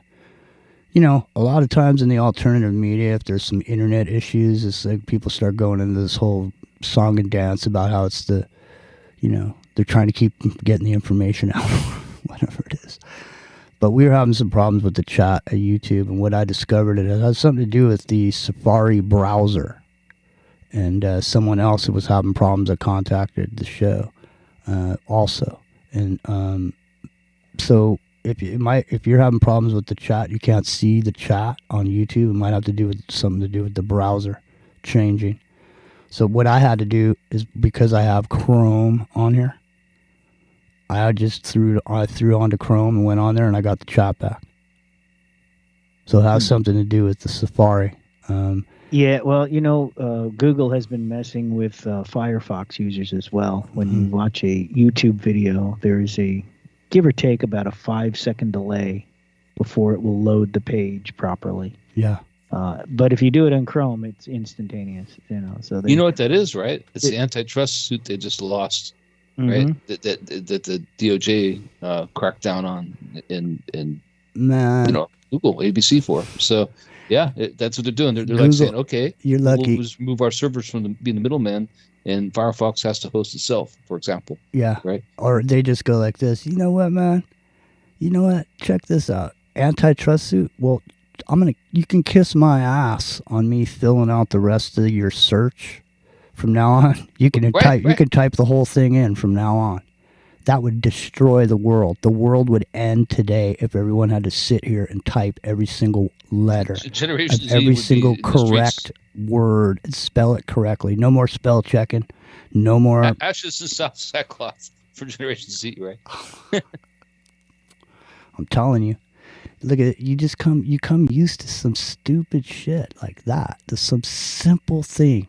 You don't realize how that one simple thing where it finishes your sentence for you, or it finishes a word, or it shows you the right spelling, that one simple thing has changed every single one of everybody that's listening to this show's life. Believe me, when people were taking spelling tests back in high school, they weren't spelling the words right. They were making mistakes. What happens when you spell a word wrong and you send a letter to somebody and you spelled something wrong, or your punctuation wasn't right? What happens then? You look like an idiot, don't you? You look stupid. That's not intelligent enough to be sending me this in my congressman's office. What the hell am I listening to this guy for? Yeah, exactly. So with just that simple thing, it changes everyone's appearance. You have the appearance of knowing the right words and punctuation, so on and so forth. But most people don't. Realistically, if you couldn't have a system to scan it and fix it for you, Epic Journeyman, what would happen? I mean, yeah, for most people you'd be in trouble, but like there's people like Stephen King, for example, who's probably the best example, who's a terrible writer in terms of proper punctuation and things like that, and writing things correctly, and it still get printed and read and appreciated the way he writes them. Like it's a style, but he misspells things, he misses punctuation, he does all kinds of terrible grammatical errors. I'm sure if Bruce was here, he'd chime in about that, because it's a big point of contention. That's going to be that's going to be the thing in the future. Everything will be perfect, and the things that used to be done by people where they made mistakes and they weren't perfect, that's going to cease to exist. Because what would be preventing anyone from being perfect at this point? You have all the key elements at your disposal to be perfect, don't you? You know what though? At what point you have a train of thought that's your own, right? And at what point is the nudge and the suggestion and the autocorrect correcting air quotes your thought? No, I think the softwares and the human has been upgraded. They took the screaming teenagers for the Beatles and turned it into an AI-generated crowd. They don't even need to pay the people anymore. They just put it in there. And so now, we've reached this point where we are on the ether. We're in the software. Even if you haven't had the hardware installed in you, which some people through the Michelle Pfeiffer period, maybe they have been. Maybe they've had the bridge technology already installed to have the optogenetic link, right, in the brain. Yeah. Well, I'm not saying that specifically. But even if you don't have the hardware is not the important aspect of what's going on here, because the software is what it is. And that's the thing, is the human brain can be programmed via these methods that we've discussed over these years and years and years, like I talked about at the beginning of the show, the winding road. And we all it's like everybody's sitting in cars, and Epic, Rio, and I are the dudes with the striped shirts, and the microphones going, "Look to your left, ladies and gentlemen, you'll see the Kennedy assassination." You know what I mean? And we're just winding down the road, watching them with the scenery, the facade as it goes by. And now they don't even need the facade. Over here anymore. we have 9/11. Exactly. Exactly, dude. Exactly, because that's really in the future. Is that what it's going to be? You know, Disneyland. Well, it is. There's a story called The World Inside that was written in 1928 or 9, something like that. That predicted pretty much exactly what we're doing right now. The new it's amazing. The new Disneyland will be like, I don't know, Rock and Rio. Are you gonna go and get this? Have you gotten it? I've got it. I'm kind of scanning it backwards here to see if there's anything interesting. All right, here's Buddy Miles. This is Revolution Radio. This is Buddy Miles.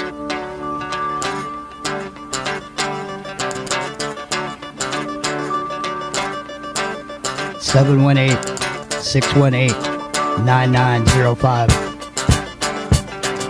It's the number to call. 718-618-9905. It's the number to call.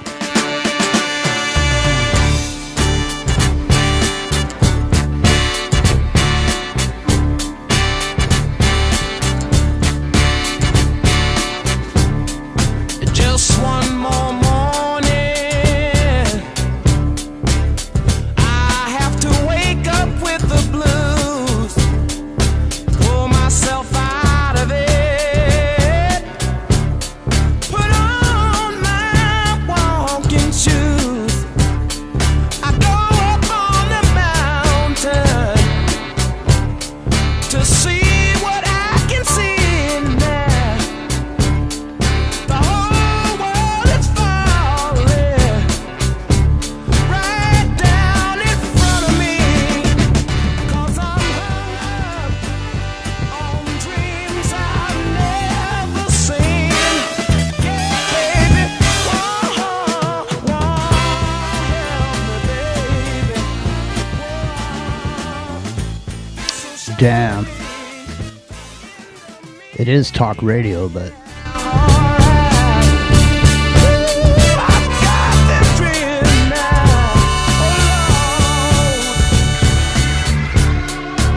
so now monkeypox has become M-pox, and the World Health Organization has declared a World Health emergency. Cases have been found in Sweden and also Africa. It seems to be the big scare is coming from Africa. So apparently what I've noticed over the past 3-4 weeks is a lot of talking about this potential Michelle Pfeiffer for the M-pox, and how there's 100 million of the Michelle Pfeiffer ready to go should an emergency arise. I don't know. 718-618-9905 is the number to call.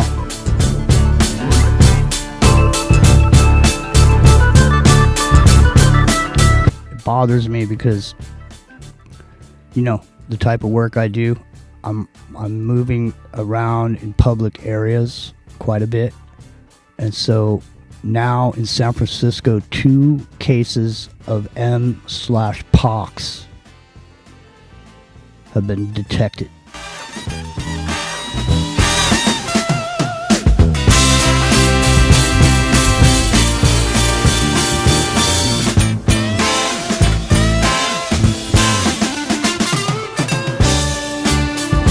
Make sure you keep an eye on that clock, Rio.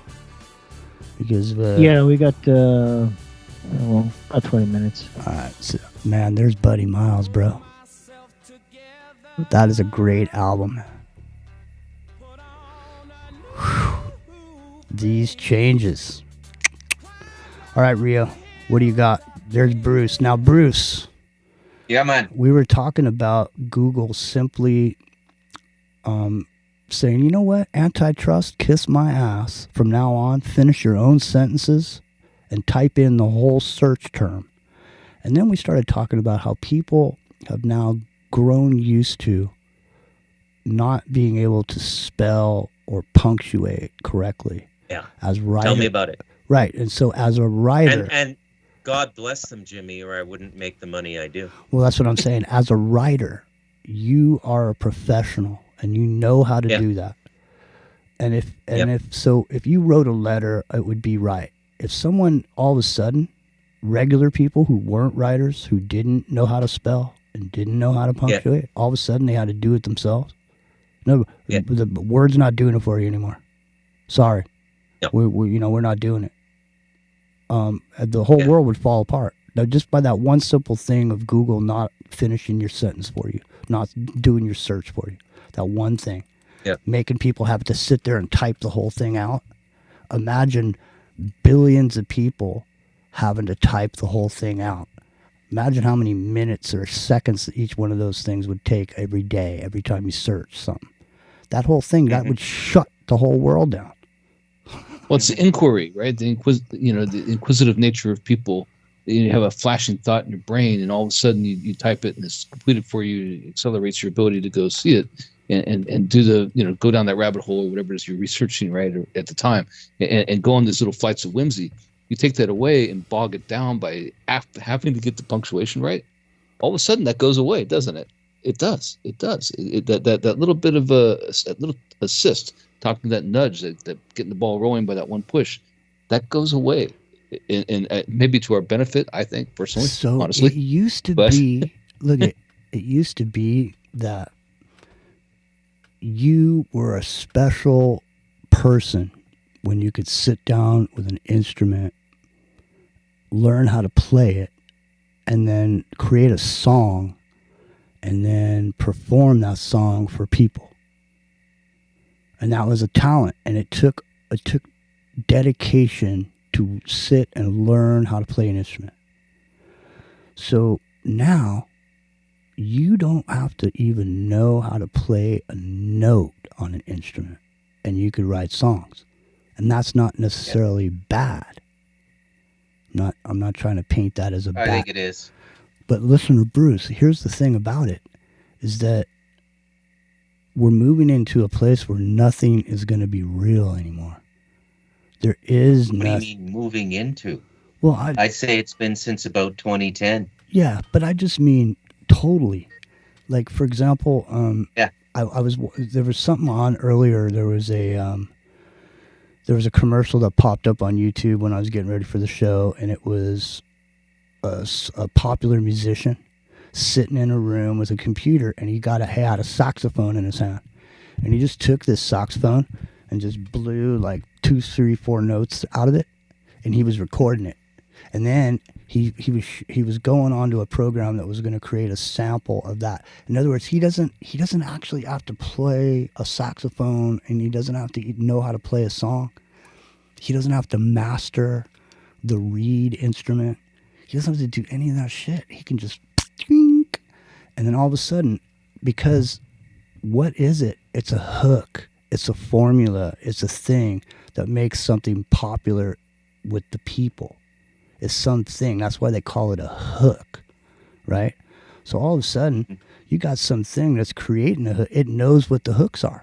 You can literally, I've seen a couple people do this with this AI thing, is they go in, they say, write me a country song, write me a popular country song that's a hit. And it writes a song.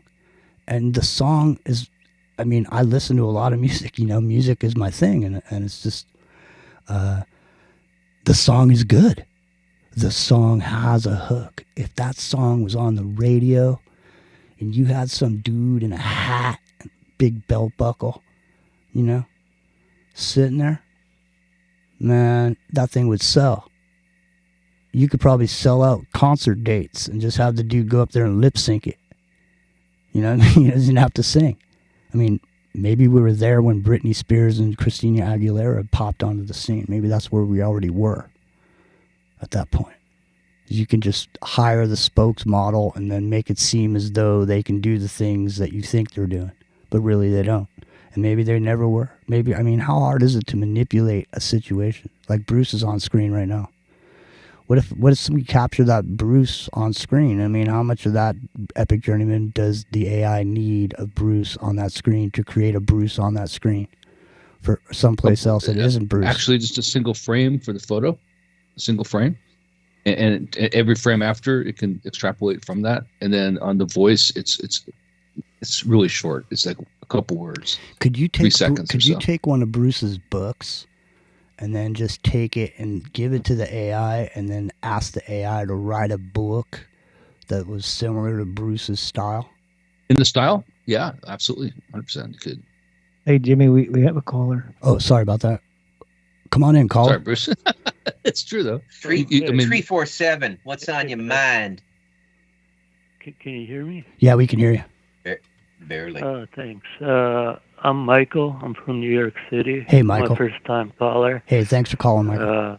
Hey, man. Yeah, no problem. Been listening to you guys for over a year now, and you got a great show going there. Thanks, Michael. I'd always say you guys are a nice lullaby podcast. I'm on the East Coast, so you're over there with help Rio. me fall asleep. Yeah, Rio's over there with you on the East Coast. Yeah, it's pretty late over here. Yeah, I just had a comment.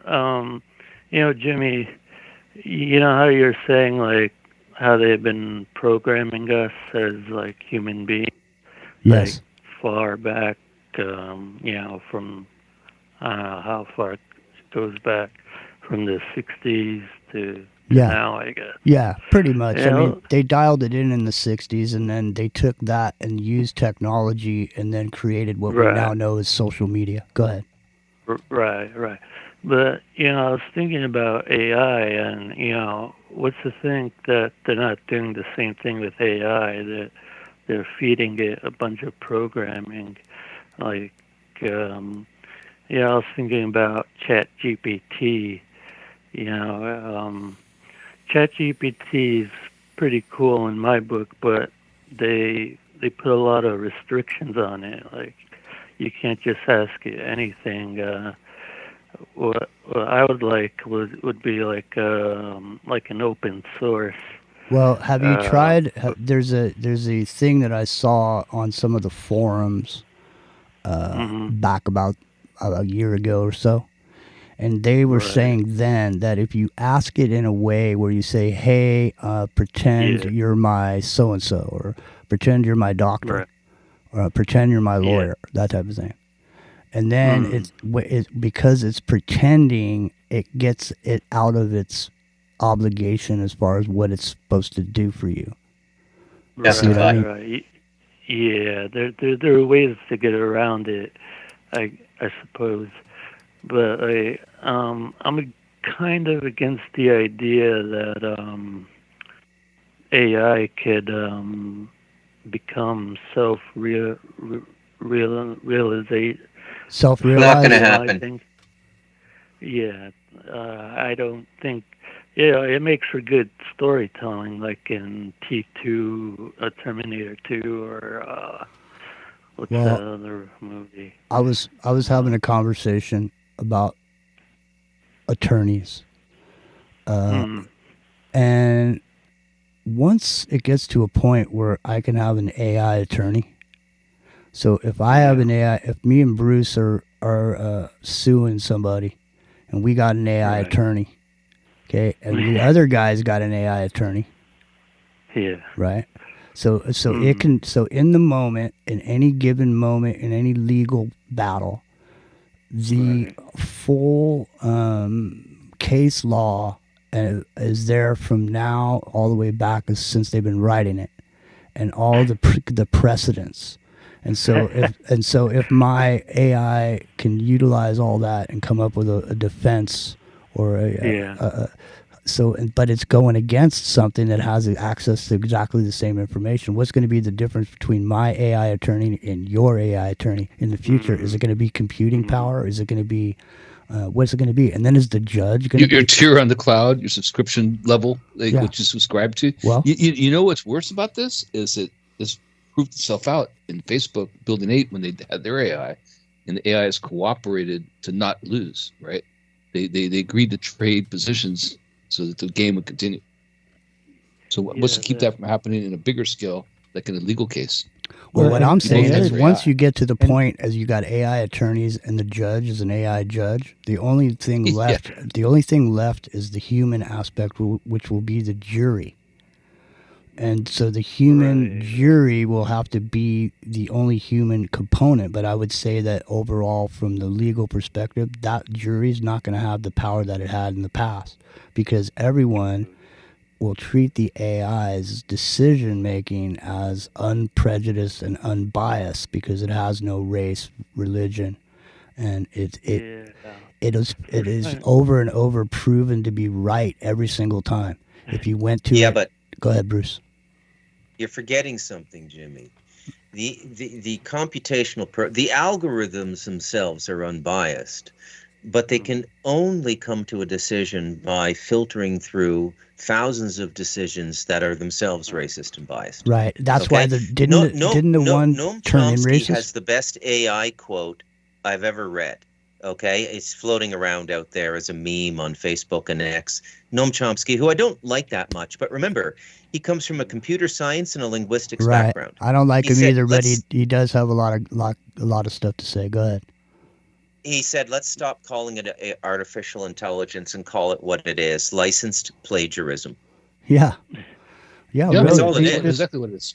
The thing you also have to realize, too, is that once the AI gets to the point where it can simulate consciousness or self-awareness to a point where you can't decipher the difference, whether it really is truly self-aware or not doesn't matter, because it's still going to make the same actions that it would make, or give you the same statements that it would make if it was self-aware. It's people's subservience to it in reference to having it be right. In other words, it's like DNA evidence in the OJ trial. Once they had DNA evidence in there and they proved that with DNA evidence, it's irrefutable. If I have DNA on you, it's irrefutable. And once we've agreed to that, because look at all the good feelings we got by releasing all those people that were in prison with the DNA evidence. You know, didn't we all feel good? Because it proved that the DNA evidence was so good. And well, guess what, man? All they got to do is throw some dust in a room and your DNA is in there. And now it's been proven that if it's there, you were there. What year did DNA come out? The OJ Simpson the OJ trial, 91, 92, somewhere in there, right? Oh, yeah. Okay. DNA got big in like the late 80s. Mm-hmm. So but you know, we just coined something here. I think it's going to catch on, and it should catch on. We need to give it another name, because the name is going to come to mind, and its appropriate one right now isn't the best one, and that's reverse Turing test. So the reverse Turing test is: are humans smart enough to know when they're being duped by AI? No. Right. No, and that's the thing. I was thinking. I mean, so it's like we always think about the Turing test is when a computer can become self-aware, not even self-aware, but smart enough to pass as a human, right?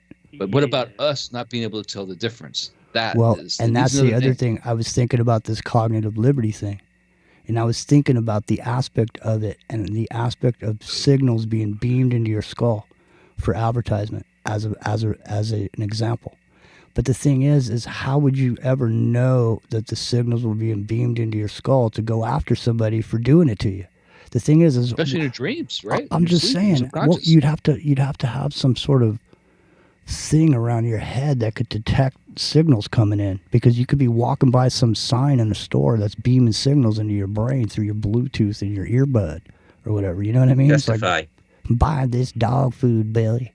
It's the good shit. What Epic was saying about trying to figure out if this is an AI trying to trick you, that's like really you gotta have like a high IQ. No, there's no way. It's indistinguishable. It's indistinguishable. Listen. How much does it cost for an attorney? Was it a couple $100 an hour? $180 an hour? Let's call it $200. $200 an hour. Yeah, $180 is probably a good guess for average attorney in a rural area. All right, so if you called, if you called your attorney and you said, "Look, Bob, this guy's pestering me. He's hassling me. I need to, we need to do something about this. Can you write me a letter?" Okay, Bob's going to charge you $500 to send that letter. Okay, Bob doesn't got shit. All he did, he went to school, he got a certificate or whatever, but the letter don't mean shit. The only thing that means anything is the bottom part of it where it says attorney at law. Okay? So, I mean, you could go to ChatGPT and ask it to write you that same letter. And that letter would be the exact same letter as that guy wrote you. Yeah. And it would take that thing less than 20 seconds. By the time you were done saying it, the thing would have gone, and there's your letter. Oh, thousands of words in that time. Yeah, absolutely. You know what this is? I mean, I got me thinking too, like the idea of iconic scenes in movies and film, and how they sometimes play into what prophetically into what the future became afterwards. And one of them is badges. We don't need no stinking badges, right? Because the badges that terminate law. That's from Sierra Madre. Yeah. From Bogart. Yeah. And I just watched Casablanca for the first time last night. Oh my God, it's a great film, dude. Hey, listen. Neither one of us had ever seen it. We were slack-jawed when it was over. Oh, it's fantastic. It's a perfect movie. It is. Yeah. So Amber in the chat was bringing up something about falsifying DNA evidence, and she said something about the DA, and I didn't really think about that aspect of it. But let's suppose you go to court now, and let's say you are being accused of something, and the DA has full access to AI, like full access to it, and you don't. Right. What about that? Wait, what if it's using? Don't you have an AI? Is that an unfair advantage? No, that's not a level playing field, though, right? So the thing is, at this point, you could just go pro tem, couldn't you? All the time, you just go into court. If you got your laptop right there, you could just speak into your laptop to ChatGPT from a legal perspective and be a lawyer. Yeah. You could be a lawyer in there, speaking for yourself. People could go like in there, said, right? Like ChatGPT is like totally like I don't want like it's censored. It's like it's not. Well, I'm just using that as an example because when I say ChatGPT, everyone knows what I'm talking about. But what I'm also saying is there's other similar things that aren't ChatGPT that are the same thing, only different and better. Go ahead. Jimmy, let's take a moment for Elvis Presley. Can I get a moment of silence? Why is today his day? 16th, 1977, August 16th. Oh, wow. I remember the National Enquirer thing that came out. Like, hot off 16 the is that day. 2 8s, by the way, in the 8th month. Well, let me just say this. Yeah. And 4 4s. Do you think Priscilla was a beard? I don't know what you mean by that. That means because he might be homosexual. No, I don't think was so. Elvis gay? Was Elvis gay? I don't think so. I think he liked No, no. Yeah. How could he? How could he be that? How could he be that good looking? Be marching around down in Hollywood, and not have gotten any kind of like you're trying to tell me that he just rolled up and became Elvis? No, I agree with you that he was certainly hit on by the gay mafia, if you will, at the time. I mean, he was absolutely 100%. Here comes I mean, look, I'm not gay. He's a good-looking man. Is all I can say. He is a good-looking man. Oh my God, like, he is. And here comes on that the break. Note, I don't know if anybody's seen Deadpool 3, but I don't think Ryan Reynolds has an agent. I think he has a pimp. It's the break, dude. Yeah. Here comes the break. I'll let you guys go then. Thanks for taking my call. Thanks, Michael. Appreciate it. Thanks, Michael. All right, man. Thanks, Michael. Thanks for calling. You ever feel the hair? I'll call again soon. Please do. Yeah. Thank you. Thanks. Bye.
Tell me what's up.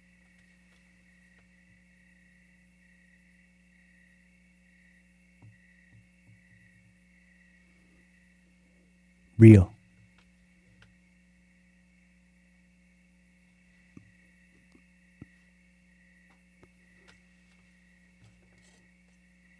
We're back on the first page.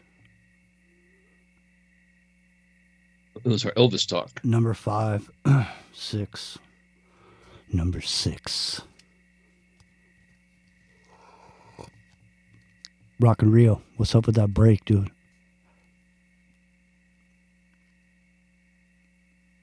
Oh, man.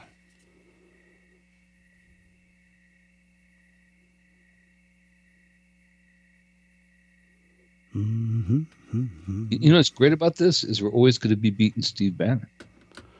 Well, he's not even on there. I know, that's what I'm saying. It's George. It's on November 3rd or whatever. We're always going to be beating Steve Bannon. That's always my goal. Is George Norrie, Clyde Lewis, Red Eye Radio, which is Clyde Lewis, I think, KGRA, Us, Fringe, and the VAP or VA Vara Network, whatever that is. Rock and Rio, what's going on with that break, man? Remember to check.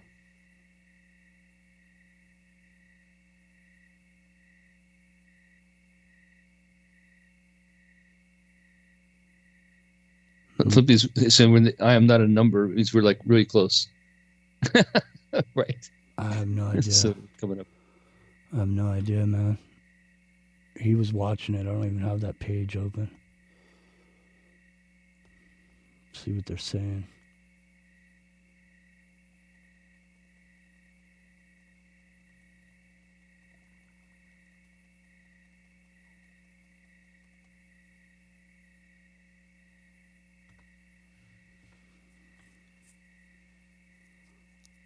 What time is it? 8:02 my time, so 11:02 your time. All right. I'm gonna wait one more minute. I gotta say, the atmosphere with the crickets really works. It does. If people are hearing it right now, it's awesome, actually. I'll crank it. It's good, man. It is. All right. We're getting ready to come in, Revolution Radio. We can't hear the breaks, so if we're already live and we don't know it, just pretend like we don't know it. All right? And for every... Yet. What? Not yet. All right. Everybody on YouTube. All right, we can go now. All right.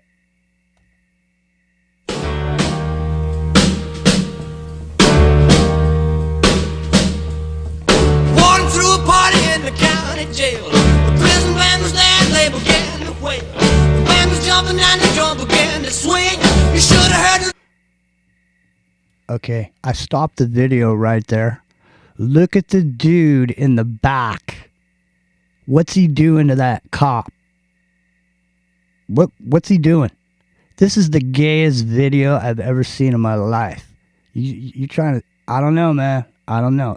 I'm not saying Elvis was gay because I know that would inflame and hurt.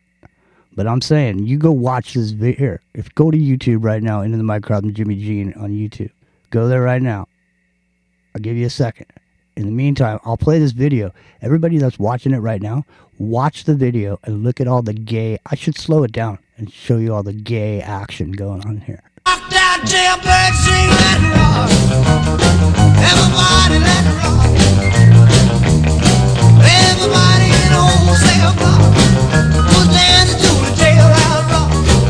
Spider Murphy played his tenor saxophone. Little Joe was blowing on the slide trombone. The drummer boy from Illinois would crash, boom, bang. The whole rhythm section was a purple gang. Let it rock. Everybody let it rock. Everybody in the whole cell block was dancing to the jailhouse rock. Number 47 said to number 3, you the cutest jailbird. Number 47 said to number 43, you the cutest jailbird I ever did see. Come on. Yeah. Man. Come on. It's not that ambiguous, is it? We've delighted with your company. Come on and do the jail. He'd be delighted with your company. Come on and do the jailhouse rock with me. Let's rock. I'd rock with me, let's rock. Everybody, let's rock. Everybody on the film. Put down to the jail. Rock, rock, rock, rock. This is where it gets dicey, but I got to stop because we could go all night with this, man. Rocket Rio, now are you ready to get it on with this? Yeah, I got some stuff on Ms. Harris. All right, good. Yes, She's become quite a bit more proficient in speaking backwards, it seems. Since I don't do her a lot because her voice is truly annoying to me, especially in reverse. But I got some good stuff here. All right, I got a few nuggets. All right, well, we cleared the phones. There's no other callers there. There's no other caller at the moment. All right, good. All right. Well, I guess then we will step into the reverse perverse circus. I was busy with this Elvis video, and I don't have time to shout at the devil tonight. But that's all right. We could whisper at the devil instead. Well, Kamala will do the shouting at the devil tonight. The cricket intro. The cricket intro is cool. Crickets. Because one of the first clips that I actually have here says that she wields Satan. Let's see.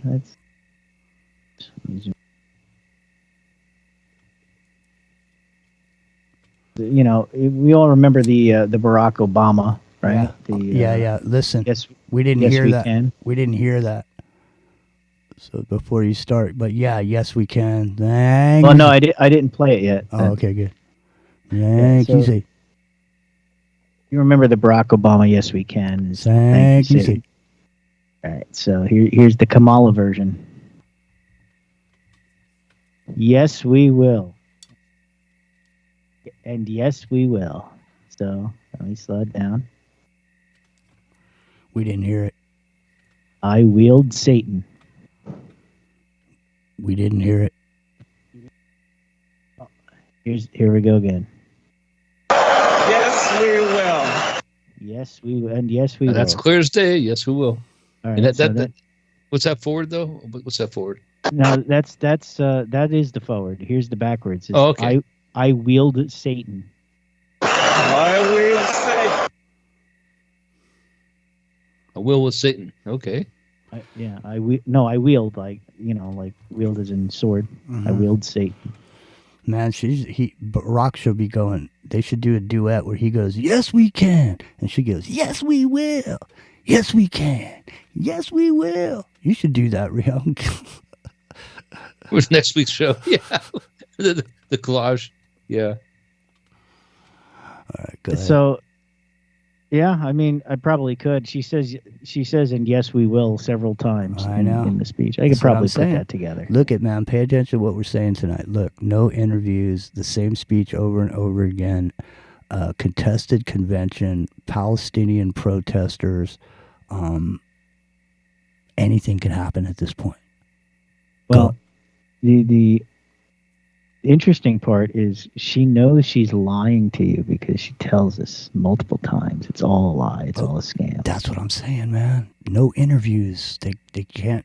Yeah. She's not saying anything you can hold against her, except for what's in that speech. Yeah. Go ahead. So here's the next nugget. I was elected Attorney General of the state of California, and I was a court. Right, so she's elected Attorney General, state of California. So right. I was elected attorney. All I tell is a lie, right? I heard that. All I tell is a lie. Mm-hmm. Everything she says is a lie. So, there's a little more proof positive. She knows she's lying to you. She knows that she's making stuff up as she goes. So then this next one I got here. She ain't making nothing up as she goes, man. They handed her that paper, and she's just saying it over and over again, or whatever. It's not just a paper. It's it's a teleprompter. But Rio, but the thing is like what I'm saying. She is not going off the script. She's staying on that script. and she's giving the same speech, which kind of lends me to believe that what's written in the speech is designed, as we've talked about before, that it's designed to give certain messages. And I wouldn't have a problem with a politician making a stump speech where they say it over and over again. That's not the issue here. The issue is it points to a deeper question, which is why are there no interviews? Why isn't she not out there just spewing off at the mouth about what she's going to be doing when she's president of the United States? The first woman president of the United States isn't doing an interview. She's not on The View, on there spewing whatever it is. Come on, man. Come on, wake up. We'll see what happens after the convention. The convention's Monday, so I mean, I'm not making excuses for it, but I mean that's probably the timing. I'm telling calculation you. Listen, it's called the KST. It's called the KST. Kamala sex tape. Oh, okay. Yeah, well, that's coming, dude. I guarantee. No, it's not coming. 100%. It's not coming until they're not going to drop the hammer. Till November 1st or something. Till she gets the nomination at the convention, because she's not nominated until she's at that convention, and they're not going to start. They're not going to come at her with their best shit. Now they're going to wait. Believe me. There's something to worry about here as far as what's going on, because this doesn't look right. Have you ever seen? Listen, how many candidates for woman president have there been besides Hillary?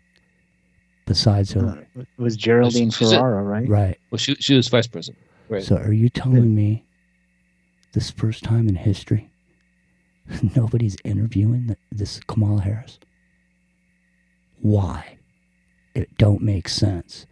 What does make sense is you're being fed a bunch of bullshit. It's a cardboard cutout with a what's going on with it? Something's different. Something's weird. All right, listen. Bruce is back. Bruce, I'm still. He's doing reverse speech on Kamala Harris.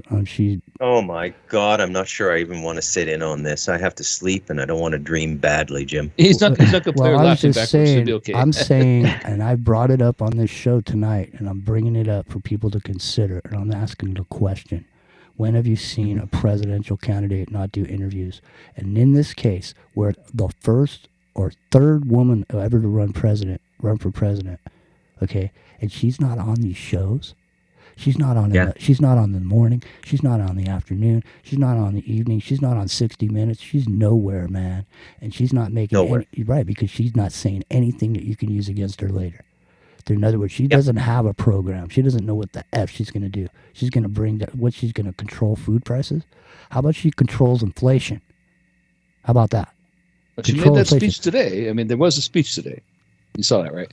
So I mean, it's not the same stump speech. She did do that today, but I'll say, like, the thing is, I do see the what they're trying to do. Like, they're riding the wave, right? Like, don't ruin a good thing. Just ride the wave. I don't agree with it necessarily, but it's smart politics, I guess. Like, they're just trying to ride the wave of enthusiasm, because enthusiasm is legit, man. All right, well, let's get some enthusiasm from Rio. Or not, it is. Rio, should we be enthusiastic, or let's continue to listen to the reverse? Go ahead, Bruce. But let's continue to listen to this and see if we should be enthusiastic. Go ahead, Bruce. I'm just going to introduce one concept, okay? Kamala Harris is a golem. She's a political golem. Yes. Okay? Yeah.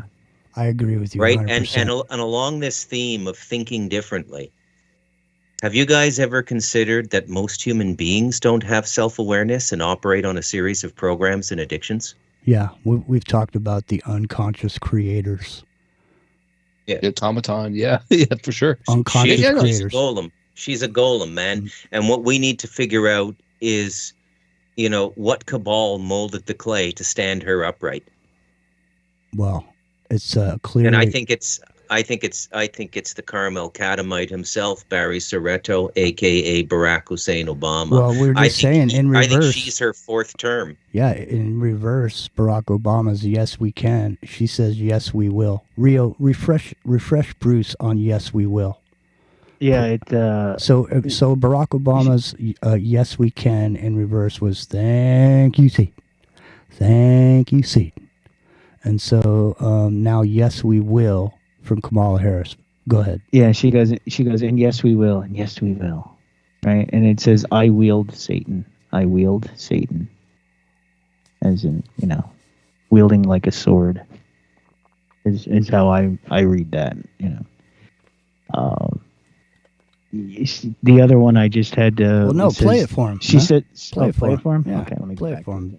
People just joining us. It's Revolution Radio, fully listener supported. Come on down, become supporters. Patreon. And the other one, Bruce, was she says, all I tell is a lie. Oh my God! Is it clear? Oh yeah. Yeah. All right. Go ahead, Rock and Rio. He queued us up. He's queuing it up. It's Revolution Radio. Yes, we will. Yes, we will. I will say. I wield Satan. Here, let me turn it up. Turn it up, Rio. I don't think you heard it. Go ahead. Turn it up. Yes, we will. I will say. That's clear as a bell, man. I wield Satan. Her other saying we haven't got to yet, like the theme of the campaign so far, such as it is when we fight, we win. Right? So I'm curious what that says backwards, because that is the recurring theme. Well, yeah, I'll have to see if I can come across that in here. But it's how she ends all her stuff so far. Like all those rallies, they all end with that. So here, Bruce. All I tell is a lie. Let him have it. I was elected. I was elected attorney. Damn. That's clear as a bell, man. So let me jump to the next one here. The next one is where she's going after. She's talking about Donald Trump and the whole hooker situation. Mm-hmm. She wow, really? Yeah. Yeah, she says it's a scam. Mm-hmm. Here's the forward. Donald Trump ran a for-profit college that scammed students. Oh, okay, it's all right. No, I'm on the wrong line there. Sorry. This one, that's all right. I'll just do this one first. Here you'll hear her say she wants to curse God. Donald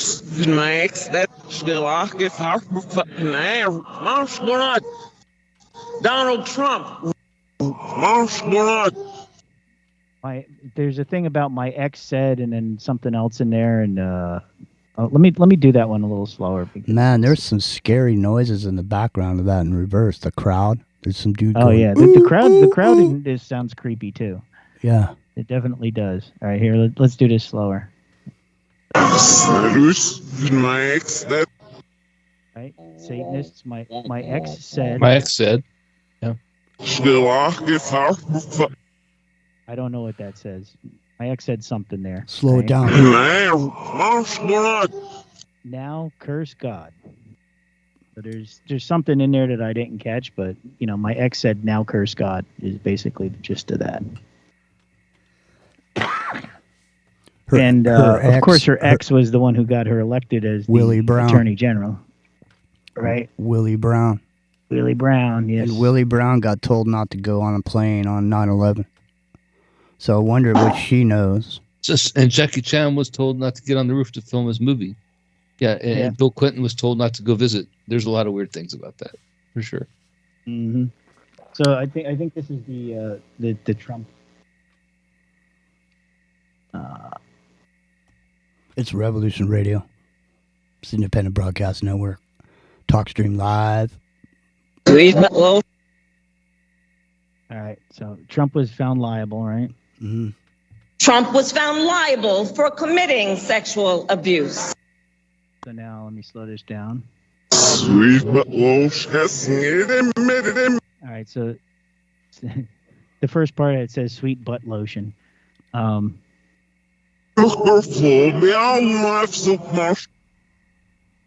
was so much. Right, here's the scam. Well, Trump was found liable for full life so much. Right, so it's I thought I had one here that said it's all a scam. Hold on, let me see if I can find it. I might have put it in the wrong spot here. Full abuse. Sweet loos het niet in mijn gevoel. Bij allemaal zoek maar. Sweet loos het niet van. Het is echt niet zelfs. Het zou ik zelf bezet. All right, so I obviously clipped the wrong section here, but you hear she said it twice in that thing about sweet butt lotion while she's talking about Trump's scandal. And then where's the other one I got here? So right after the curse God thing that I was at before, it's she's talking a little bit more about Satan and the spell that's put on you, and a few other things that are kind of mixed in there, garbled. But the clear one here, it says, in the groom's view, you're not standing there, right? So when the bride of Christ returns, in the groom's view, you're not, or when Christ returns for his bride, right? The church, or it says, in the groom's view, you're not standing there. This one's really clear.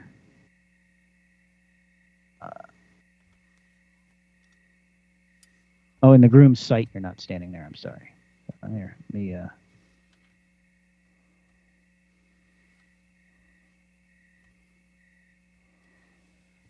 So, in this groom's sight, you're not standing there. So, That's we didn't hear it play though. We hear it playing play? it? No. Let me do it again. And in that time, we've got some work to do. This groom's sight, you're not standing there. In this groom's sight, you're not standing there. There was a thing about casting spells and something in there too, like the spell you're under. And there's this other clip I got here. This one. We did a thing on her last year where she was like totally coherent, like forward and back, 100%. It was one of the best we've heard, actually. I mean, so she can do it. She can do it, and and she's getting better at it, as far as from what I can tell too. Fraudsters who ripped off consumers. All right. Sir, we sniff out their room. Sir, snarf. Oh, okay. She says the serious barf at the end of that. Fraudsters, sir, snarf. So she says, "I present to you serious barf." That's what that line was. Consumer. I'll play that again. Sir, we sniff out their room. Sir, snarf. Serve up the lies to you, serious barf. I mean, she knows that she's spewing garbage, as it were. But I'm sure if I spent more time on this, there'd be tons and tons more. I mean, she's, even what I've heard that I kind of skipped over about, putting people under a spell and, affecting people. Well, not surprising. Not surprising at all. No. All right, you want to open up these phones? We got about, I don't know, what do we got, for 40 minutes? No, we didn't got that. Yeah. We have 20-something minutes left. 718-618. You got 36 minutes, Jimmy, if you go right to the wire. All right. Razor wire it. There you go. So 718-618-9905. Give us a call. Still highly active over on TalkStream Live on the first page. If you're not on TalkStream Live, open up another window, go over there, click on Revolution Radio. Don't forget, Revolution Radio is fully listener supported. So come on down and become supporters of the free speech that you love. The servers have been moved. Everything seems to be moving forward. As you can see, we are here on Studio A. Things are live, and maybe we'll check in with David Dubine and see if he wants to pop on maybe next week, Bruce. We haven't talked to him probably in about, I don't know, it's getting to be close to a year, I think, since we talked to him. So I pop into his Rumble channel a couple times a month, and it's all food, man. It's like all food. yeah, no, I just Food mean is the issue. yeah, I just mean we haven't talked to him here on the show for a while, for like a year. You were here when he was here. We were talking about Yeah. seeds and stuff. Yeah. You were here. I think you were pretty much here every time he was here. 718 Yeah. 618 9905. 718 618 9905. That's why I like you around. I want you.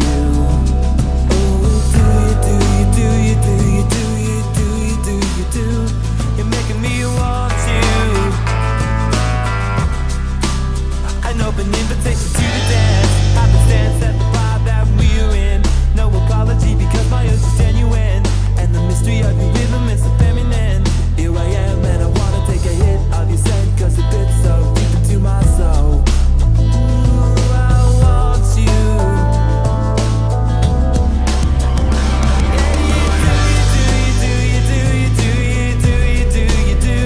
You make me want to. Oh, you do.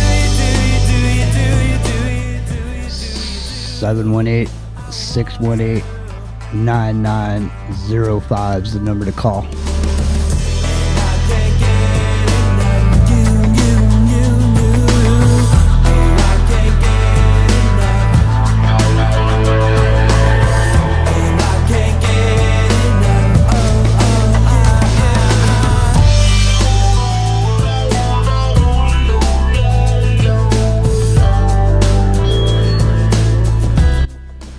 Third Eye Blind. Do you ever wish your third eye was blind? Bruce. No, but I like to be able to shut it when I want to shut it. I think it would be a problem to have it open all the time. Mm-hmm. It's like being an empath and walking around in the world, man. Dude, I've been around so many powerful psychics and clairvoyants. It's as much a curse as it is a blessing. It's like trying to live a normal life, listening to 5 a.m. radio talk shows at the same time. Mhm. Somebody's calling me. All right, we'll let him on in. I do have another clip here that I just found while you 778, welcome. Hello. Hey, 778. Hey, 778. Welcome in. What's going on? This is the amazing Randy. How you doing? Hey, Randy. How's it going? Amazing Randy, ladies and gentlemen. Go ahead, Good. Randy. Yeah, I just wanted to bring up a couple of things to Bruce McDonald. I don't know if you guys have heard about it, but in Brazil there was a plane crash that happened, and there were 7 doctors on the plane that had basically discovered a cure for the turbo cancers that they had been working on, and they were going to release this, and so the plane was basically crashed and it killed all 7 of them. Well, you mean You've allegedly? never seen a crash like this in your life. They cut the engines and it literally dropped straight down from the sky. Right, but they It wasn't allegedly. a crash where they come in, they've got, something. It was the most unusual thing I've ever seen in my life. It's Yeah, we like, talked about it last week when it dropped out of the sky. It looked like it got hit with some sort of an energy weapon, right? Yeah. Now, the other thing I wanted to say about that is basically it was the same thing that happened with the Titanic. They sunk the Titanic to kill 4 congressmen that weren't going to approve the Federal Reserve Act. That's why the Titanic was sunk. All right, there he A lot is. of See, people that's why aren't aware of that. that's why we call him the Amazing Randy, ladies and gentlemen, because he's been on the air for 4 minutes and we've already heard 2 conspiracy theories. Go ahead, Randy. Yeah. Anyway, I just wanted to bring those up. It's amazing, actually. Well, listen, the that thing is crash. that the crash is an interesting thing in the sense that that's what you would imagine would happen to planes everywhere if one of these events were to happen. I mean, are these planes hardened for an EMP? Are these planes hardened? I don't think so, man. I seriously doubt it. Since you get like you're pilots and people that work on planes when they're up so high all the time. Sorry, so my mic was off the whole No, time. check this out. But when they're up so high in those planes, they get their brains go soft because they get radiation through those skins of those planes. So you're going to tell me down in the the area between the South America and Africa? Yeah, absolutely. There's a big hole in the ozone right there. Ships don't even go there. But I'm not talking about ships. I'm talking about airplanes. We're talking about dropping out of the sky. And I'm saying, yeah, no, it was a flat spin, which is what fighter planes usually do. Like F-14s are notorious for it, but it doesn't happen to passenger planes. They're designed for that not to happen.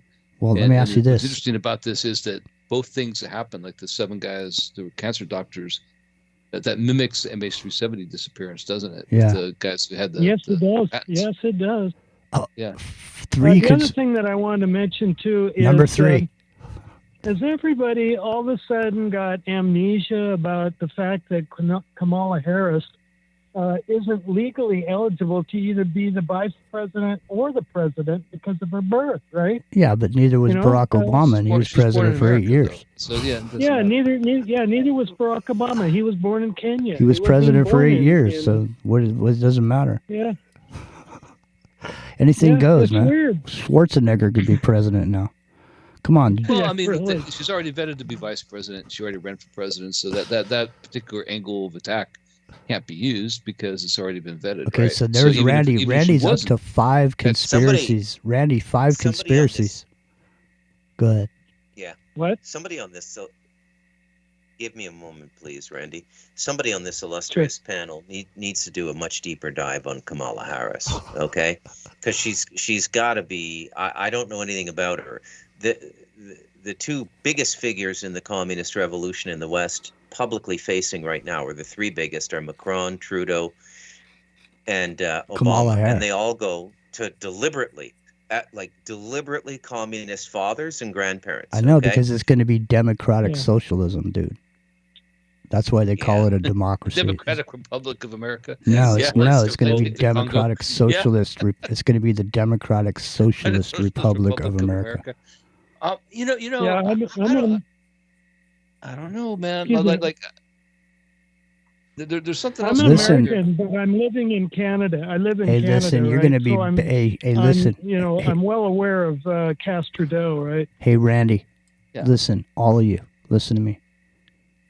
As much as you hate socialism, when shit gets so bad that you can't pay for anything and you can't do anything, you can't go to the doctor and you can't buy food, guess what, man? You're going to be standing there begging for that socialism. You'll be begging for it because what else are you going to do? It's not like you can just go out in the woods and find yourself something to eat. There's millions of people. That's man. Right. There's millions of people. Well, Canada is a socialist country, and I've come to actually appreciate Canada as a socialist country because I'm benefiting from some of that socialism, right? I get food most people in the world. Listen, many people want to have egos about what they got and what they don't got and how much shit they have. I'm gonna tell you right now, most people in the world are struggling, regardless of what kind of fronting they're doing. They're fronting, but they're still they still gotta pay, man. Just like everybody else. You go look at how many people are selling their toys right now. Man, the cash is king right now. And if you were somebody that wanted to buy up a bunch of shit, Rock and Rio, are you guys buying up classic cars like they're going out of style right now? Because dudes are just taking them out of their garage. Their wives are going, honey, we're gonna lose the house. We're gonna lose the house, honey. Please sell the car. And then the guy takes the car out to sell it, and he realizes that everybody else is selling all their cars. Now all those 65 Mustangs, they were going for X amount of dollars. Now there's a shitload of them on there, and the price keeps. If you want to sell it right now, you got to have the lowest price, and that's across the board. And the other thing is, anything heavy. I'm laughing for a reason. I'll tell you. Listen to this. Anything heavy, they're giving it away. In other words, if it's heavy wooden furniture and shit on Craigslist or whatever, or on Facebook Marketplace, because everyone's moving out, they're going somewhere else, and they don't want to carry that heavy shit with them when they go. Because people are starting to figure out they got to live light because they don't know what's going to happen. They're going to move quick. You can't be dragging a bunch of that. Remember the old days, man? You look like an oak man to me, Jimmy. Yeah. You like oak? I like oak. Yeah. I think your Uncle Marcellus. I'm a boat top builder and a upholstery guy, and people are just walking away from huge boats and stuff and giving them away for nothing because they can't afford. They can't even pay their mortgage, let alone I a know. boat. Marina fees. See, that's what happened whatever, in yeah. 2007. In 2007, the same thing happened in the toy marketplace because there's a bunch of people. They got, they're renting a lifestyle and they get themselves a boat, and then it sits down at the harbor and they don't think about it because they're just sitting there paying like, whatever it is, $10 a foot. Let's call it $400 a month. Just sitting there paying $400 a month, $400 a month, $400 a month, and then all of a sudden they can't pay it anymore and they stop paying it. So they don't pay it, and then 1 month goes by, 2 months, 3 months, and all of a sudden, the harbor just takes your boat. No more boat. And then they auction your boat off for pennies on the dollar, and somebody comes in cash is king, you buy a boat, now you got a slip, because you know what? In Santa Cruz Harbor, you can't get a slip. In 2007, We're on the planet. I got a slip. I got a slip in Santa Cruz because what I'm telling you happened then. And it's happening again now. If you're telling me where you are up in Canada, they're giving away boats, that's what's happening, is because people can't afford to pay for that shit. In other words, I all see these the same thing in the car market too. Yeah, go ahead. People are just abandoning their cars that they've already invested 50 grand, 100 grand into. They'll just leave them, forget about them. Can't afford to park them. They can't do anything with them. And then you send them a thing that says pick up your car. You have 30 days to pick up your car. If you don't, we're going to charge you X amount of dollars per day to store it. Yeah, we have a whole collection of cars that. Dude, your car gets impounded up there, right, Rio? I mean, how much is it a day up there, man? I know, like in California, it's $45 a day, which sounds terrible, but it's like $200 a day, isn't it? Up there, your car gets impounded. It's a lot of money. Oh yeah. Well, I mean, it's not even impound. Like we have a whole storage lot full of cars that people have just, walked away and abandoned. Not He's talking about public shit, but Rio's got a whole shop where guys have paid thousands and thousands of dollars to have cars restored, and then you just leave them there and they don't come back. They're not even doing that. They just abandon them. Like there's people I haven't heard from in like 3 years. Yeah, they just leave. Hey, if the dude with the javelin doesn't come back, dude, let me know. That light blue, you still have that light blue javelin over there? Oh yeah. Dude. Yeah. Jimmy wants that javelin, man. My dad had a javelin. I remember that car. Yeah, you know. I could get you a price on it if you want. For the javelin? For the javelin, yeah. No. Yeah. Well, the reason I'm laughing, right? Yeah, I'd be curious just to find out. I mean, obviously I can't buy the javelin, but I'm just saying I'd be curious just to find out. But I was saying if the guy left it there and you needed someplace to, you needed somebody to take good care of it, just, take care of it for you. I'd adopt it and just, keep it nice and shiny, No, I'm just kidding. Anyways, but yeah, no, find out how much it is, really. I'd be curious. We just had a guy come in the other day, have not seen or heard a peep or gotten any response from him in the last 3 years. And he wants to know why his car's not done. Been 2 or 3 years, right? It's been over 3 years since we've had any contact whatsoever with him. But you see why and he owes his laugh money about too. This. Not the money owing part, but the fact that the very people who are giving up their cars or giving up their boats or whatever are the very people who argue so strongly that capitalism is so great and the market should dictate the price, and man, you communists all want socialism, blah blah blah, and man, if you can't, it's just the market will dictate the price, and that's the way it's got to be, and god damn it, if you don't believe that, you're not American. And now all of a sudden their car ain't worth shit, their boat ain't worth shit, and they're dumping it. And those very same people, that's why I was laughing, are like, well, how come a car ain't worth nothing, man? Well, you're the one who wanted that, right? I mean, you're the one who says the market. It's true. The market should dictate the price, right? The market should dictate the price. Your car ain't worth nothing. Your boat ain't worth nothing. I can't afford to put it in my harbor. There's no slip for it to put it in. I can't afford to fix your car and store it in my place because I got enough cars to work on in my, right? Rio, you have enough cars to work on. I don't need to take your car. I got enough goddamn cars, pardon my French, right? So what the hell, So the very same people who have this attitude that let the market dictate, when the market dictates against them, all of a sudden fold over completely the other way. I got ripped off. No, you didn't. You didn't get ripped off. This is exactly the very thing that you were advocating for the entire time. Well, right? I've got a few people that are like that with, I haven't paid you in 6 months. I owe you $10,000 or $20,000, but how come you're still not working on my car? Right. Why isn't my car it's finished crazy, yet? right? Well, pay me and I'll fix your car. Yeah. Right, exactly. Yeah, it all depends on. I'm sorry. Hey, the Sorry amazing to Randy's interrupt. still Go here. ahead, Randy. No, I'm sorry. Hey, Randy's did still here. Go anybody ahead. forget that the amazing Randy is still here? Go ahead, Randy. Yeah. Anyway, no, I do boat tops. I build boat tops, canvas work. I was actually an architect back in the 70s, but people come to me, they want a boat top on their boat. I give them a price and they say, oh, the whole boat only cost me $1,500. I said, well, you get a boat for free, but that doesn't mean you can't get a free boat top on it. That's what I deal with a lot. Yeah, well, I mean, I get that too. People, well, I already paid $40,000 for the car, and you want to put another. You think it needs another $40,000 worth of work, but the car's only worth 50. Well, yeah. Yes, it does. Yeah, you're right. does. It is only worth Right. 50, and you're going to spend way more than it costs. But if you want it to be what you think it's supposed to be, that's what it's going to cost you. Yeah, If that's you've what I ever call it. sold a boat anywhere, right? Believe me, every dollar matters, right? Like if it costs you $2,000 to get that new sail, which is pretty cheap, maybe the ropes is a better example. So it doesn't break off, and or if you need another $50,000 to make it totally seaworthy, and you're going to South America from Hawaii, freaking do it, man. It's your freaking life on the line. What are you talking about? What do you put a price on that for, right? Like that is what you need. When you have need a to boat, get it. you have it to enjoy life. That's what it's about, right? It's not about how much it costs. It costs what it costs. I mean, if you move down to Ecuador, you can get it cheaper, sure. You got to sell there first, right? And to get there, you got to get the right sails, you got to get the right moorings, you got to get the right navigation equipment. If you don't have it, you're not going to get there, and nobody's going to rescue you out in the middle of the ocean. That's your risk you're taking, right? Well, if you're gonna Epic take that Journeyman, risk, okay. if I were you, I'd go down to the nearest harbor and check and see if there's a boat auction happening, because they're going to be totally. happening. I think about it all the time, man. Do it. Go down there. Absolutely. It's a boat auction. People You're going to get that catamaran, Epic Journeyman? There you That's go. what I want, man. Man, the amazing I know Randy. you do.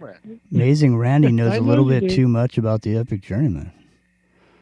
That's weird, man. That's my escape plan, totally. The 40-foot catamaran. Yeah. Man. Damn. Well, Randy, I think you had up to 5. I stopped counting after 5. You had 5 conspiracies in 10 minutes. That's pretty good, It man. might be a record, but that's why we call them. I just like to get people to think, to start questioning. I know, but you're quick on the draw is what I'm saying.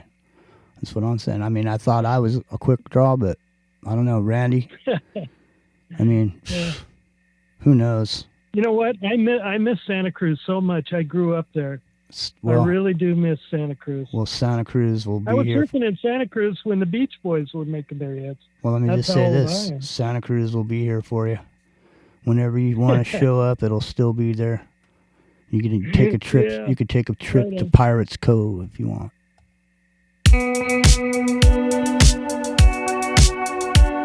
Thanks for calling, Randy. Yeah, thanks, buddy. 718-618-9905. 718-618-9905. 718-618-9905. It's in the microcosm.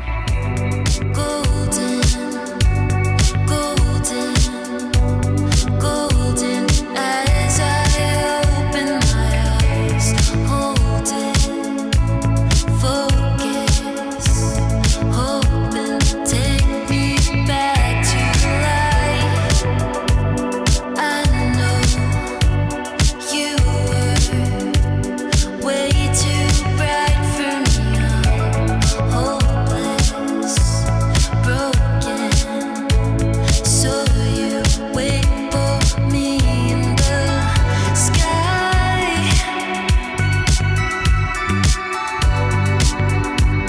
Browns my skin just right.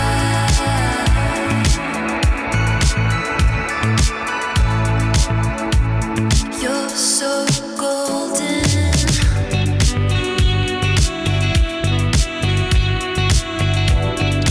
Man, we're still on the front page. TalkStream Live. We've been there all night long. Thanks, TalkStream Live. Thanks, Revolution Radio. I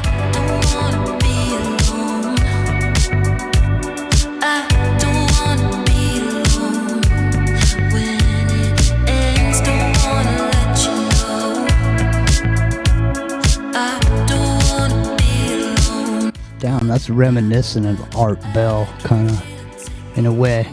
I'm just saying. As Trump would say, there's millions and millions of people out there. I know. There's actually quite a bit of evidence to support that the front page of TalkStream Live means at least 500,000 people. Mm-hmm. I have the documents. I don't have them right now, but I do have them. So you get the documents. I do. No, I'm serious. No, it's no joke. I captured it for people who didn't know our viewer count on YouTube several times now. The last time I took a picture, it's way more than like what we see right here. Is that an accident? It could be. It could be. Or maybe those are the real numbers. We just don't really know, do we? No. We don't know. And that's the thing. We don't care. It's whoever's here is here. If we can see you, we see you. But if we don't see you, we don't even hear you, but we know you're there. Go ahead, Bruce. Testify. Yeah, man. I mean, the thing is, we're not over here. Listen. There's a way that this works, and the way that it works is, if you have some popular content, if you have some good content, and it's popular, and you're monetized, then when you send out a notification that you're doing a show, then Google sends out, however many subscribers you have, Google will send out the total number of subscribers invitations to your show. But if you're just like us over here and we don't monetize anything because we play all this music, and if we play this music and we monetize it, all the money goes to the artist. So we don't monetize. So because it's actually more nefarious than that. Hang on. Just hang on. You can tell me about it. Just give me a second. So what we've noticed over a period of time, I hadn't really noticed it until I heard another guy say it on his show. And he was saying, how come I got 10,000 subscribers and there's only 100 people here? And I tripped on it. I was like, yeah, wait a minute. So then I started to see this 10% thing going across the board. It's like 10% likes, 10%, just 10% everywhere. And I noticed that, when we put out a notice for a show, like tonight, we got like 100 people show up. You know what I mean? In and out. They don't stay the whole time. It's not 100 people at all the one moment, but I'm just saying it's 100 people. So it's like 10% because we got 1,000 subscribers. Why? I'm just saying, who's getting the emails? And then you say to people, well, they say, well, I got the email. Yeah, you got the email. You're the one here. No shit, you got the email. But what about the other 900 people that didn't get the email? It's not because maybe they did, Epic Journeyman. Maybe you're saying they're seeing it, but we don't know that they're seeing it. I don't know. I do not know. Well, I from what I've seen, Jimmy. it's even more that the 1,000 subscribers that we show. It's probably more like 10,000 from just the amount of comments I've seen on certain videos and the activity that's been there. But YouTube does that intentionally. It's partially because we don't monetize, but right. it's also partially because they don't like what we have to say, and they do that to channels that they don't like. Right. So Epic Journeyman, you took a screenshot of the Golden Toad. Screenshot, right? You took a screenshot of the Golden Toad show, and you saw 1,400. You saw 1,400 comments. Just comments. Yeah, exactly. Right after the show. At a time I had tens of thousands of people that took a screenshot of that. And so what is that saying? To me, what that's saying is that there are that many people actually probably tuning in. There are that many people lifetime commenting. There are those many people doing those things. And what's happening is it's getting filtered, right? Like, so because we're not a monetized channel, right? And so YouTube doesn't really make money on it, do they? No, right? that's what I'm saying. That's what I'm saying. They don't send out. Look at the email costs money to send it out somehow. You know what I mean? In other words, why am I sending out emails to 900 people? You know what I mean? Well, and more importantly, like there's no eyes. Talks from Live, right? Mm-hmm. Sorry to interrupt, but that's a good example. The number one or in the top front page of TalkStream Live all night long, right? Well, that equates to a certain amount of viewers, doesn't it? Mm-hmm. Right? Those viewers don't account for what's on here on YouTube. They don't account for what we see on other, statistics we see we are able to do anywhere else. So what that means is those statistics are slanted because those statistics are skewed. The whole thing is slanted, dude. So let's say that there's, however many thousand listening on YouTube. we know on TalkStream Live there's another at least 500,000 to be on the front page. There's probably another 10, 15, 20,000 that listen to Rev Radio and Free World and, the other places that we're broadcasting on. And that doesn't count the people who go back and listen to archives and replays and podcasts and all the other stuff, too. Yeah, we never even know any of that. Yeah. Yeah, so, I mean, there's really no way to know. There's no way to actually put a there's number on it definitely a way because to know in the sense they're that all hidden. Yeah, well, we can definitely tell people listen because we can hear the reverberations of our show on other people's shows. You know what I mean? So, I mean, the word gets out. And even though, I mean, maybe we don't have, maybe on YouTube it shows us X amount of subscribers or whatever, but it doesn't really say who those subscribers are. You know? So it could be any. Yeah, I think the TalkStream Live is probably a good example, a good reflection, because to be on that lifetime stream, to be rated somewhere, right, means there's that many subscribers, not subscribers, but listeners at that particular time. Yeah, right? that That's are a snapshot at a particular point in time. And so I don't think that those things of me catching lifetime of 1,900 comments are necessarily wrong, right? I don't think they're wrong. I think it's probably right, But yeah, and we're then not, the next day it said 12 or whatever. Yeah, right, exactly. And we're not trying to build ourselves up. We're just saying like that's the kind of chicanery we're seeing, right? And it's not Hey, just Jimmy. us. It's all over. It's all over. Jimmy, real quickly before I drop off, can I mention one thing to check out for Epic Journeyman and Bruce McDonald and you guys? Is I was gonna talk to Mr. Rowe, but he's already moved to Malta, right? Is check out the Kandahar Giant in Kandahar. Yeah, we did a couple. We've done shows on the Kandahar Giant. That's Steve Well. We were talking about Steve Yeah, Well Kandahar Giant. All right. Yeah, because this group of Marines found this giant in a cave in Kandahar. Anyway, check it out. And how she made it in some velvet morning when I'm straight. 718-618-9905. Dragonflies and daffodils learn from us very much. Look at us, but do not touch. Phaedra is my name.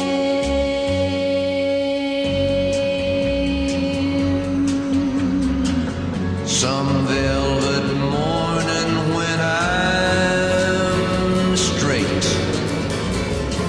I'm gonna open up your gate. 718-618-9905 is the number to call. This place gets kind of empty. Sound of their breath fades with the light. I think about the loveless fascination under the Milky Way tonight. Lower the curtain down, Memphis. Lower the curtain down, alright. I got no time for private consultation under the Milky Way tonight. Wish I knew what you were looking for. 270. Welcome in. Yeah, I enjoy listening to y'all guys, but I hate it when y'all start doing that reverse speech. Mhm. Otherwise, I enjoy listening to y'all. I think it's dumb. Do you think it's dumb? Do you think it's dumb, or do you think it's dumb. Do you think it's evil at all? No, I don't say it's evil. I just think it's kind of dumb. Okay. Well, it's good. I mean, but y'all take But I do enjoy listening y'all to Revolution Radio. Yeah. Through my little Logitech Squeeze Box radios. Oh, you know what? Y'all keep up the good work, but stop the reverse speech. All right. Thanks for calling. Well, Rhea. Thanks. Bye-bye. Thanks for calling. Thanks again. Well, there she goes. Well, Rockaria, that actually sounded like a phone hanging up on an actual phone. That sounded cool. That was actually cool, man. It sounded analog, right? Like the accordion, like a line, you know, the whole thing, you know, going back to the rotary dial. Yeah, it totally was, man.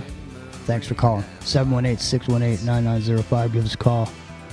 Rich, what you got to say? We only got about 3 minutes left, so if you've been holding out, now's the time. Other than that, Bruce has already exited. Bruce has left the building. All right. So,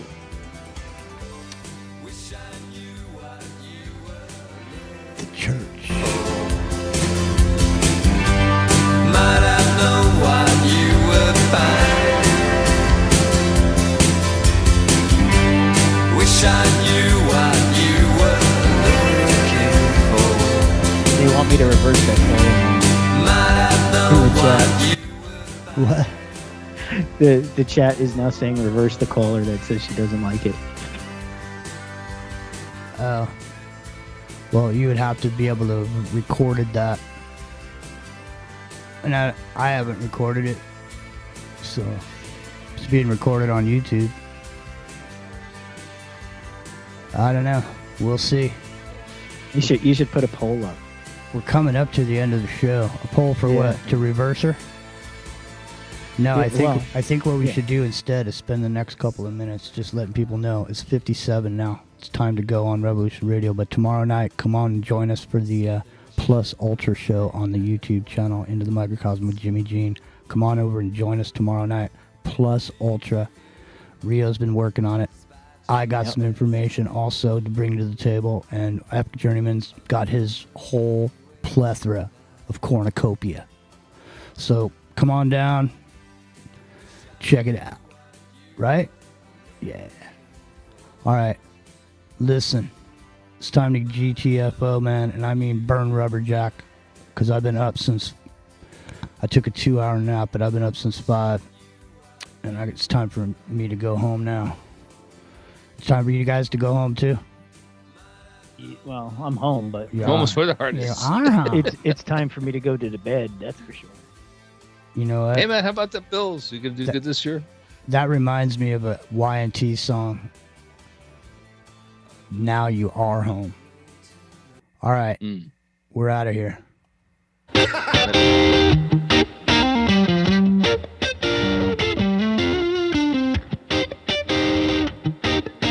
7 Pacific, YouTube. Into the Microcosm with Jimmy Jean tomorrow night, Plus Ultra. Come on down.